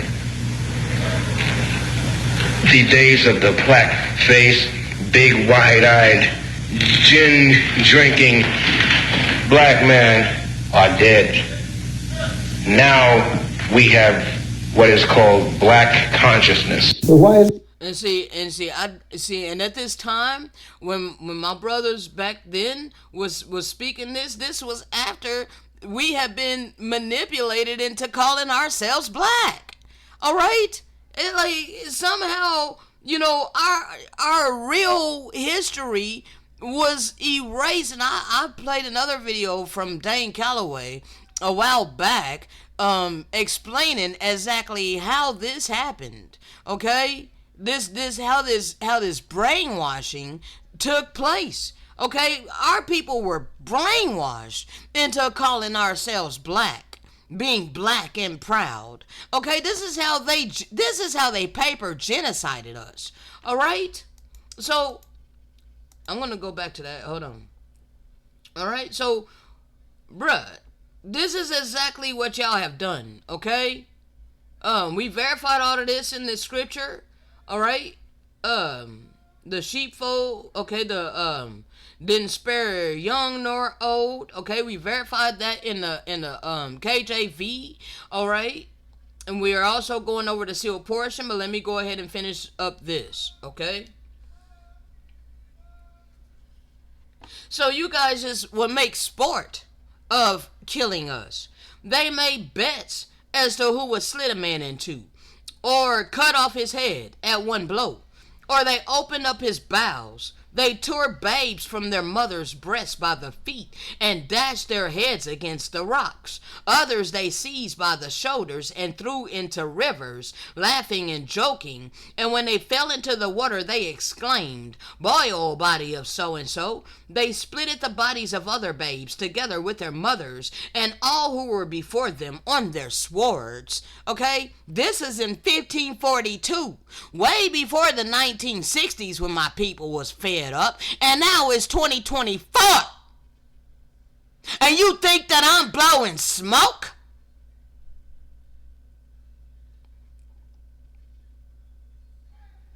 They made gallows just high enough for the feet to nearly touch the ground, and by 13s, in honor and reverence of our Redeemer and the 12 apostles, they put wood underneath, and with fire they burned the Indians alive.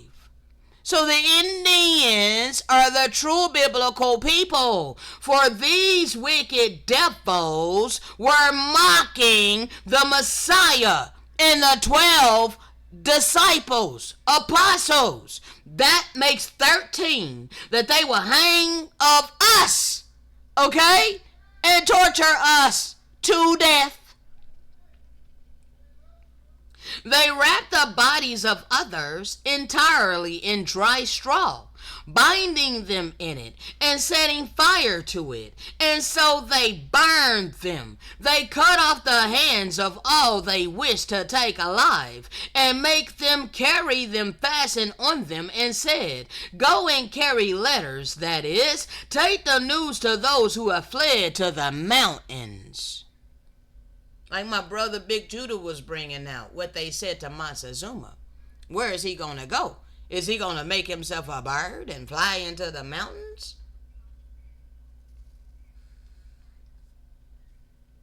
This happened at the hand of Christians. So you Christians need to take a seat and learn your real history.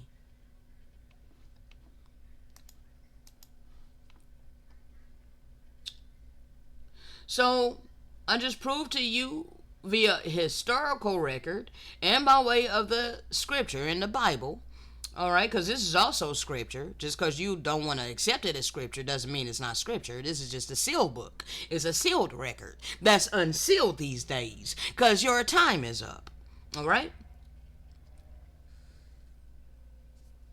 So, you encountered a humble people who were giving you gifts, and then you just turned around and destroyed us. And yet you're proud of your history. You're proud of your prosperity. But you get about raping, robbing, murdering, and plundering us. And though the Spirit of the Most High shall not be with them directly, they shall remember many of the teachings of their fathers, and begin to establish peace among themselves, according to their traditions and the customs, which shall be passed down to them from generation to generation. That's the people that we just read about on the island of Hispaniola. And it shall come to pass that Lucifer shall influence the discovery of the land of promise. Okay? So this is confirmation that Christopher Columbus was not inspired by the Holy Spirit. nor by the Most High, but by Lucifer. All right? It shall come to pass that Lucifer shall influence the discovery of the land of promise, which is filled with all manner of precious things, which are the desires of this great and abominable church of which I have spoken. The Roman Catholic Church, the Vatican, which created all your religions.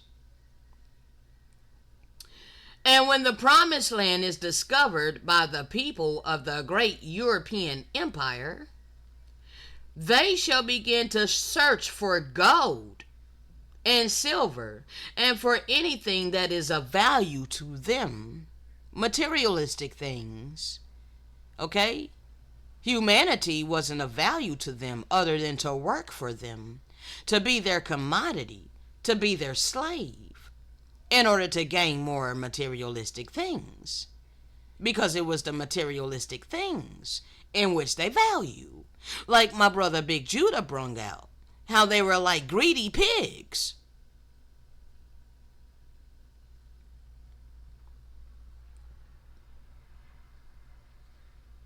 And it shall come to pass that they shall begin to destroy the Israelites, the children of light, and take from them their lands, and force them into places which are desolate and void of the precious things that these European nations desire. So that be your trail of tears.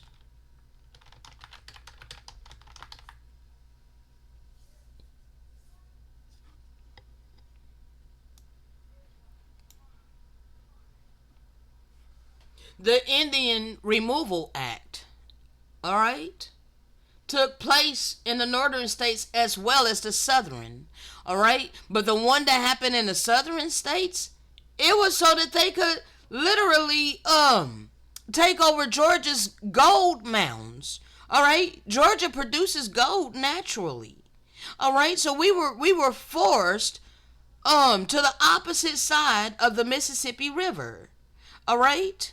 This is biblical prophecy.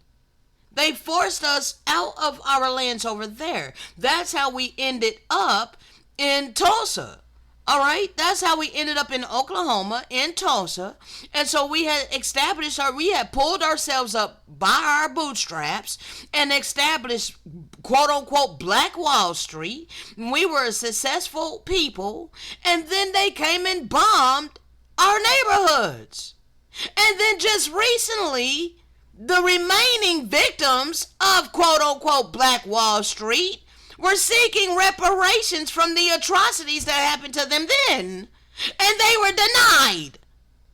Outright, flatly denied. So let's just go ahead and read this one. The Indian Removal Act took place in the northern states as well. In Illinois and Wisconsin, for example, the bloody Black Hawk War in 1832 opened to white settlement millions of acres of land that had belonged to the Fox tribe, to the Sauk Fox and other nations, okay? Indigenous people. But their land located in parts of Georgia, Alabama, North Carolina, Florida, and Tennessee was valuable. And it grew to be more coveted as white settlers flooded the region. Many of these whites yearned to make their fortunes by growing cotton and often resorted to violent means to take land from the indigenous people. Their neighbors, their indigenous neighbors, okay? The Bible tells you to love your neighbor as you do yourself. But you people coveted the lands of your neighbors, and you begin to rape, rob, murder, and torture us and take our lands by force. They stole livestock, burned and looted houses and towns, committed mass murder, and squatted on the land that did not belong to them. All of you nations that are on this land today are technically squatters because the land does not belong to you. You are foreigners on indigenous land. And you looking your nose down at us as if we don't belong. And you think that you don't gotta pay for this? You think there ain't no judgment coming for you? If you don't change your heart? If you don't choose to humble yourself at this living word by the way of the Spirit? Woe be unto you. Woe be unto you.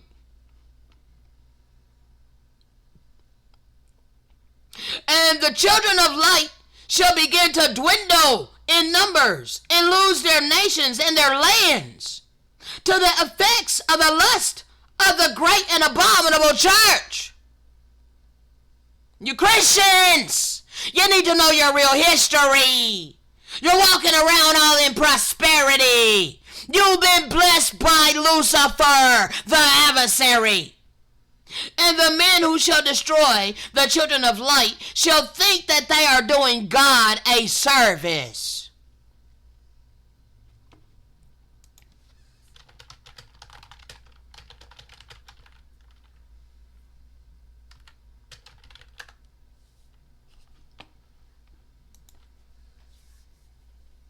They shall put you out of the synagogues.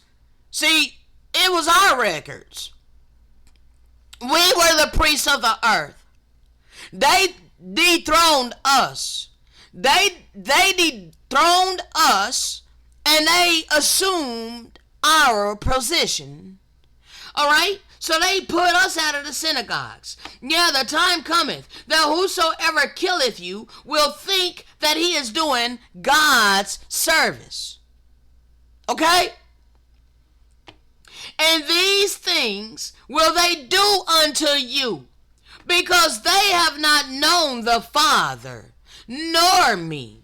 But these things I have told you, that when a time shall come, you may remember that I have told you of them. And these things I said not unto you at the beginning, because I was with you. But now I may go my way. Now I go my way that sent me, and none of you asks me, where do I go? All right? He is an ascended master. He ascended. Okay? But he said he would send the Spirit. And the Spirit came to awaken us in 2017. And now it's 2024. And we're speaking this living word to you by the way of the Spirit. Your Christianity was not spread in righteousness, but in wickedness.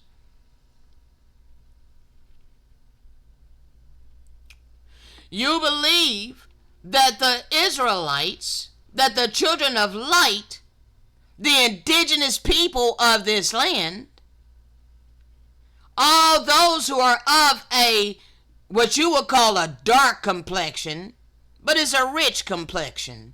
All right? It ain't dark. You know, there's a lot of negative connotations that come with that term, dark. All right? Dark and light. All right? So white people supposed to be the opposite of dark, which is light. But you people came to spread much darkness, much evil. So we're not the dark ones. We are the light.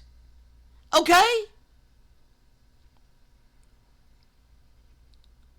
So you want to look down upon us as those who have been cursed of God and not worthy of the full blessings of the Father. And this wickedness shall be taught unto them by their leaders and their priests, who are all servants of Satan, and shall follow his will in all things. And thus the eighth beast, of which John wrote, shall begin to rise out of obscurity and gain power for itself. That's your revived Roman Empire that's been well established. By 1776, it was established. All right? And then you had your Civil War and all of these things after the Civil War. You know, you basically didn't, what do they call that? There's a specific terminology that they use, a reset. All right, there was a reset, and in that reset, you had your firm grip after the Civil War. All right, so after the Civil War, you know, we were citizens by then. You have forced us to become citizens. All right. So now we're subject to all your laws, your unjust laws, your unjust legislations, and all these things, Jim Crow, and all of this. Okay. So you're oppressing us with your unjust, unrighteous ass system. All right. We're not able to buy land. We're not able to buy homes and all of these things. But the Europeans was. All right. You want to forget all of that history. You want to forget all of that, and then just look to today and be like, well, you're in your circumstances because you ain't working a job. Excuse me, but your people established this wicked ass system, and I am not obligated to freaking submit to your system in order to live my life on the earth. Your time is up. And those who shall colonize the land of promise shall begin to have much disputation and contention with the government that controlleth them from across the oceans, which government shall be set up amongst the nations in the great European empire. Oh, is that not happening right now? Is that not happening? And the rich men of the colonies who shall rebel against their king shall rise up and conspire against the laws of their government, because they desire to keep more of that which they gain from the service of the poor who shall be among them. So you want to call me a leech, but you want me to allow you to leech off of me. You want me to be complacent with being a commodity. See, the gaslighting is up. It stops with me. Okay? No longer. I don't care if you want to look at me as a leech. I know I ain't no damn leech. I'm here to help you people. But you want to look at me as a leech because I won't join myself to your wicked ass system of economic slavery. You want to demonize me because I don't bow down and worship the God of money. I ain't going to spend my time, energy, and effort earning your freaking currency. I don't trust in that God. So call me a leech. All the hell you want.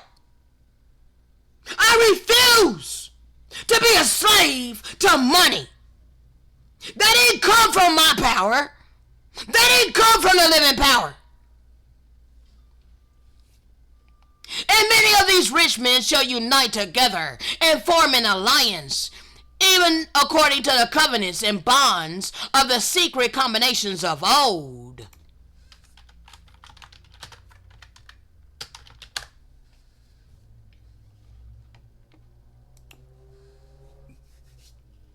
For lo, thine enemies make a tumult, and they that hate thee have lifted up the head. They have taken crafty counsel against thy people, and consulted against thy hidden ones. They have said, come, let us cut them off from being a nation, that the name of Israel may be no more in remembrance. Now why is it that you will have to rename us over and over and over and over and over and over and over and over and over and over and over and over and over again?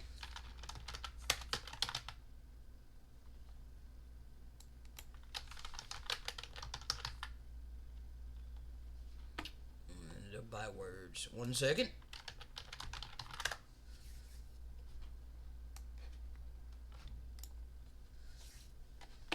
So, 1492, you called us Indian. Alright? You called us Indian when you came over here. When you invaded these lands, you called us Indians because you knew that this was India's superior. Alright? At that time, you were not referring to what's known as India today. You weren't referring to that land over there as India. Okay, so they were not known as Indians over there in what was known as Hindustan. Okay, it was known as Hindustan in 1492. Okay, so you called us Indians because you knew that you were in India superior. Christopher Columbus knew exactly where he was. He knew exactly what he was coming over here to do. He wrote about it in his own writings, okay? I ain't going that deep. All right, because this. Let me check my time.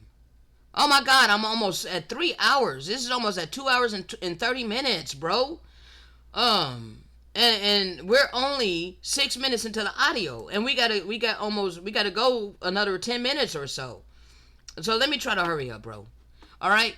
1600, you were calling us a slave. See, this is when you want to start our history. See, you want to start your history, Europeans, in 1400s, okay? You want to start your history, with Christopher Columbus, okay? You start your history with the Greeks, all right? You start your history with the Greeks, but you want to start our history in the 1600s, all right? But we were here. We were already here when you invaded in the 1400s, all right? In the 1800s, 1832, you labeled us Negro. Okay, you started reclassifying us. All right, that's when you started reclassifying. Well, you really just started, naming us proverbs and bywords, but then you started reclassifying us on paper. Okay, so on paper, you put us down as Negro. All right, erasing our indigenous heritage. Okay, 1965. Somehow, you got all of our people to be black and proud, okay? You used college students in order to do this, to push your agenda on this, okay? And then in the 1900s, we were called Negro again, all right? 1950s, called colored, all right? 1970, Afro-American. It got, more and more closer together, you kept renaming us. All right, so 1965, 65 years later, 1900, you were calling us Negro. Then 1965, that's 65 years later, you were calling us black. All right, 1950, or so 15 years later, you were calling us black. From 50 years, calling us colored. All right, then another 15 years. Oh no, I'm sorry, another 5 years, you were calling us African American. All right, and then 10 years later, you're calling us black. All right, 8 years later, you're calling us African American. All right, and then 1999, we're a minority, and then you done lumped all of these other groups in with minority. Okay, 2000s, we're black again. Now, all of these other nations considering themselves black. All right, 2017, we're African Americans again. Why in the hell do you keep renaming us? Why do you keep reclassifying us? Could it be because you're trying to erase who we really are? What other nationality has been reclassified repeatedly? What other nationality does not have a land of origin, for real? Know exactly where they come from in the country of their origin? How come it's only us that's stuck between two continents? African American. That is a misnomer. Because we are the true Americans that had all of these heinous atrocities happen to us. For they have consulted together with one consent. They are confederate against us.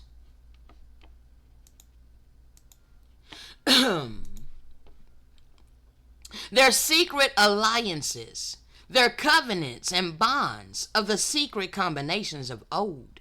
And these rich men shall be desirous to rebel against the laws that shall be established among them, so that they can establish their own laws that will serve them in their desires for more gain. Okay? This is how the United States Corporation was created. All right, and these men shall be men of great intelligence, who have much power in speaking and in writing. This is the know-nothings. The know-nothings, all right? This is what they were labeled by the media, the know-nothings. But the Native American Party, all right? And they shall begin to influence the poor among them, who shall be the majority, to join their cause and fight for them against the government to which they belong. So they will use us to fight their wars. Okay, the poor people. Because the poor people don't matter to them. All right? The poor don't matter. But the rich shall not fight, but shall establish a law amongst themselves, that for payments of money, even $300, as the number of the beast shall be called by this great and final beast, they shall be exempt from conscription. And these same men shall be inspired by Lucifer to set up their nation and their laws in such a way that they can maintain control over the minds and hearts of the poor and the majority. So you wonder why there's crime? It's because these people who were inspired by Lucifer set up this nation and their laws in such a way that they can maintain control over the minds and the hearts of the people, especially the poor. When you impoverish a people, you give them no choice, all right? Especially the males, the indigenous males, they were ostracized for a long time from getting jobs, okay? Especially if they were a strong looking dude, okay? If they were strong looking, all right, knowledgeable, okay? They didn't want them types. The only ones of our people that could really get jobs, of these corporations, all right, these companies, is if they were either gay or had a European centric world view, okay? The type that would kiss their ass, all right, the type that would kiss your ass, all right. Those types were the only ones that would get hired. All right? So you impoverish a nation. You give them no way of sustaining their freaking life. You then took their lands from them. Okay? You then took their identity from them. You put drugs in their neighborhood, guns in their neighborhood. Okay? So, what the hell you expect? If this happened to any nation of people, you would get the same results, if not worse.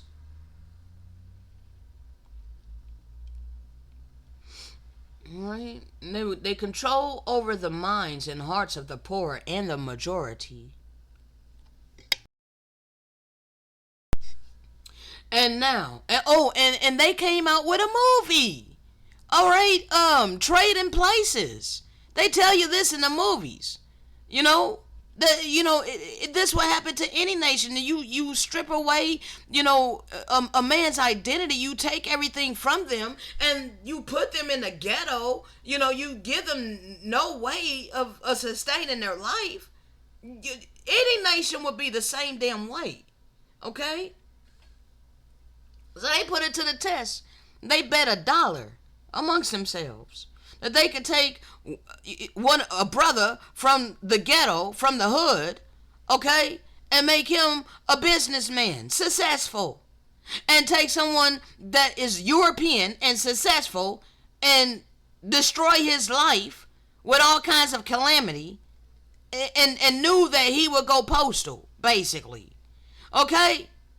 So why are you demonizing? Why are you demonizing the majority of my people for being angry, for being violent, for they're acting out because of the oppression of your people?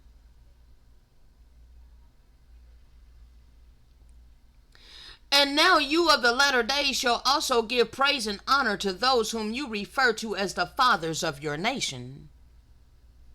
Why are you honoring European history?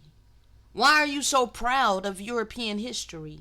Why do you hold on to a Eurocentric worldview? Because they have lied about everything, people. Yeah, truly they are the fathers of your nation, but wherein is their righteousness, according to the words of the Hamashiach? I've been asking. My brother Morial been asking. My brother Big Judah been asking. Where's the morals? Where is the righteousness? You've had control of the earth for 2,000 years. You've prided yourself on your Christianity. You've prided yourself on your white supremacy. You claim that you're the moral superiority. You're the moral superiority. So where is the morals, Europeans? Where is it at within your system? Where is the compassion? Where is the kindness? Where is the love? Where is the empathy? Where is any of these things? Where is the truth of the Most High? Where is His laws? Where is His instructions within your system? Why is it all about the vices? Everything that is against holiness, purity. How come it's all about living lavishly? All about the money. All about the pleasures of the flesh. Could it be because you are of your father, the devil? He was a murderer from the beginning, and abode not in truth.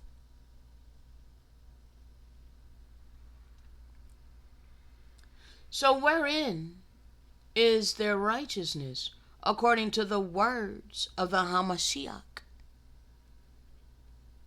Behold, as I have told you not to judge, unless it is done according to the Spirit in righteousness. Ye must know that these men shall be servants of Satan, who shall set up the government of your nation to get gain for themselves.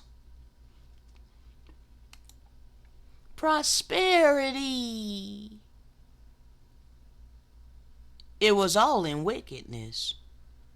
You were blessed by Lucifer.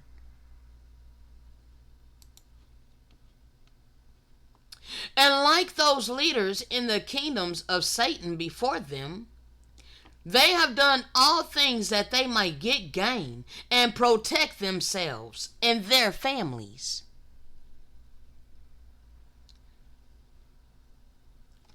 The military is not to protect the people. No, it's not. It's to protect the government that set itself in authority over the people. The police is not there to protect and serve the people. No, they're there to punish and enslave. Just like it's written on the police cars in the movies, in the Transformer movies. To punish and enslave. Go back and watch the Transformer movies. And look at the writing on the police cars. It says to punish and enslave. And that's exactly what the police do to the people. They are there to protect the property of corporations and companies, not the people. Okay?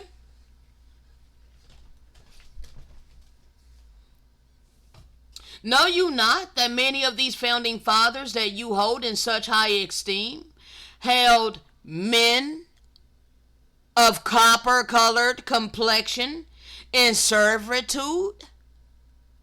Don't you know that we are prisoners of war, and you have been complacent, serving a government, being compliant with a government that is holding us as prisoners of war?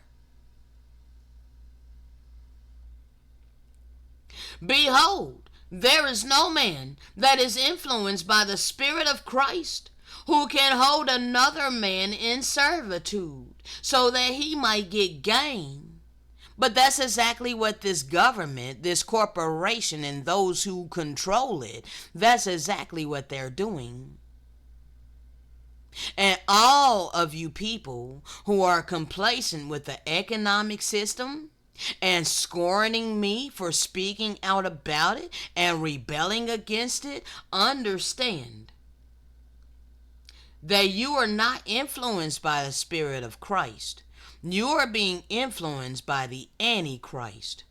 Okay, because there is no man that is influenced by the Spirit of Christ who can hold another man in servitude so that he might get gain, nor be complacent with a system holding a people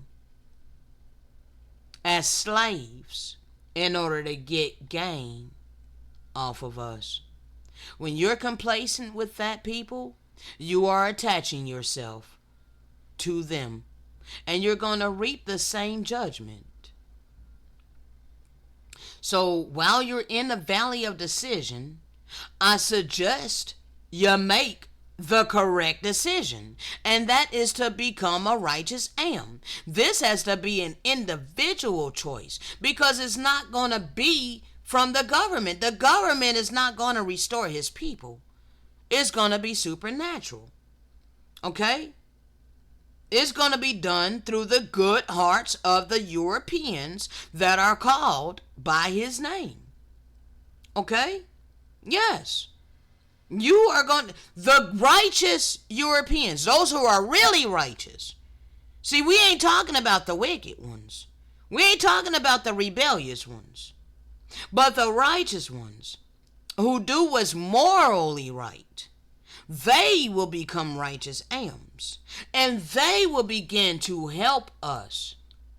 They will begin to help us up by being the righteous am for us.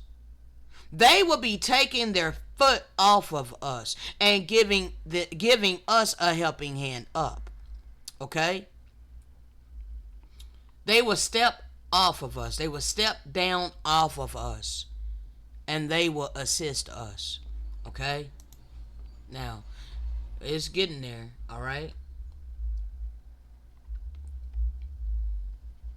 And I have shown unto you that the beginning of the half a time had not yet begun when these men brought forth the nation which would become the eighth beast of which John speaketh. And because the Father had not yet released the Holy Spirit to send his ministrations unto the children of men, then how do you suppose that it was possible that the fathers of your nation could have been inspired by the Spirit of the Most High? See, how in the hell could Christopher Columbus been inspired by the Most High to come over here? He was inspired by a devil. Okay? And the people that established this system in 1776, they were inspired by devils. See, the Holy Spirit came to awaken us around 2017 or so. When the dove returned, that was around 2017. Okay, so now the Holy Spirit is here, inspiring his people for good reason. Because we're getting ready to be delivered. And now the call is going out for those who want to be delivered with us. But in order to be delivered with us, you're going to have to be compassionate. You're going to have to be loving. You're going to have to be merciful.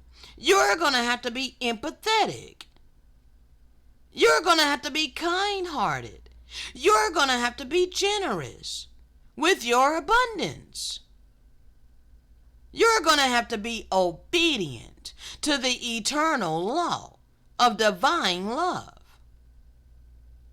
You're going to have to cleave to the children of light, the holy people who have first done this. We are the first fruits. So because we are living it and demonstrating it, we're the ones who you would need to cleave to and listen to and exemplify. Okay? Because we're exemplifying and demonstrating the eternal law. Well, you got to do the same thing. Ain't no separate thing for you other than the office. The office is different. Okay? Our office is the priest of the earth. We're here to give you the living word by the way of the Spirit. And your office, those of you who are prosperous, your office is to be a righteous am. You are to fill us where we are lacking. We're to freely fill you where you are lacking. Okay? But we all have the same law of divine love. We all got to keep the same fruits of the Spirit. You don't get to just live wickedly and think that you're going to be spared. How?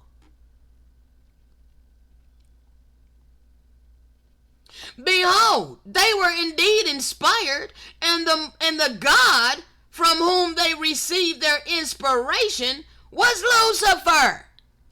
For it is a nation of Satan that shall be created. It was already created. We've been living in it. Nevertheless, all these things shall be done by the power and according to the great wisdom of the Father. He allowed it.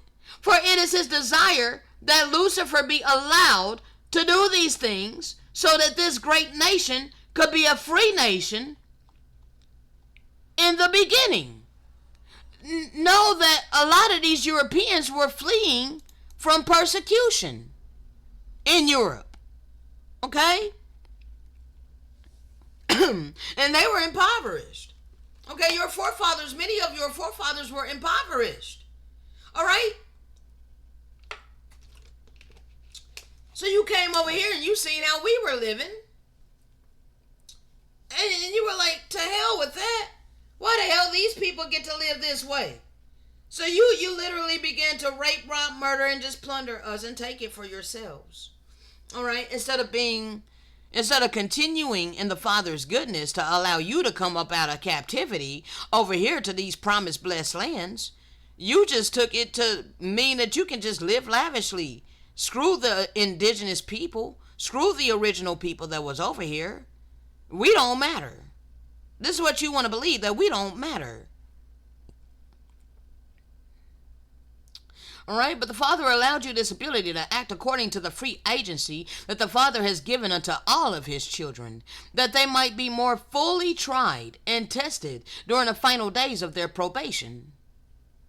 Okay, you came in at the tail end of the end times. All right, you're the final nation that was allowed to take us into captivity. All right? And if ye of the latter days are not deceived by the accounts of the actions of these fathers, which are contained in the histories that you have accepted among you, then you will know of their wickedness and the misery that they have caused many people because of their works. The whole earth is groaning. All creation, all humanity and all creation is groaning because of their evil works. And this I can tell you, that only the interest of any of these men was for their own gain and the protection of their own families and their own property and their own possessions, for they did not care for the poor or the needy among them. Neither did they care about the great suffering of the humble Israelites, the children of light, who were forced out of our land by them. And now this is the thing for which I must repent.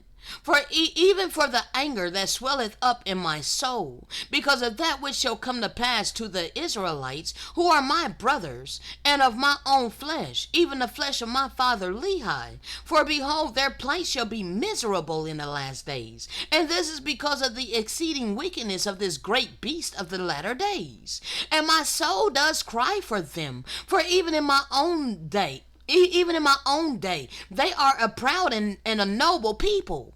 We were a proud and a noble people, but you stripped us of everything that we were.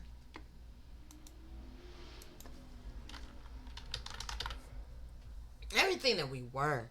You knew who we were, but you stripped us of everything that we were. 1 second.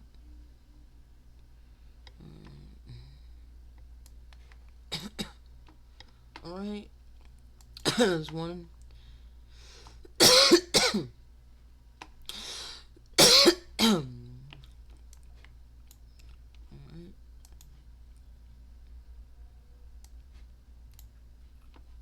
Alright. You made a mascot out of us.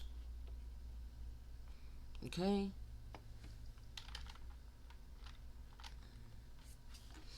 Give me a second. Because I'm going to be remembering what I be naming and stuff. But I have a whole bunch of stuff to show you. And I ain't trying to go too deep on this either, though, people. I'm trying to wrap this up. Alright? But so you see this, okay? We were a proud and noble people when the Europeans invaded, okay, and began plundering, okay?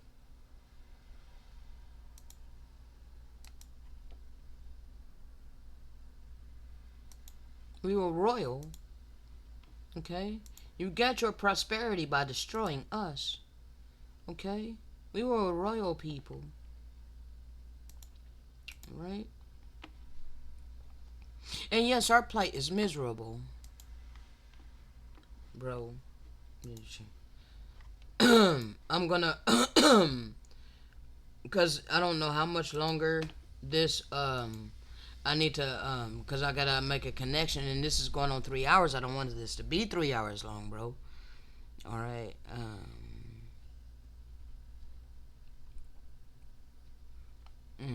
I'm gonna have to continue this, bro.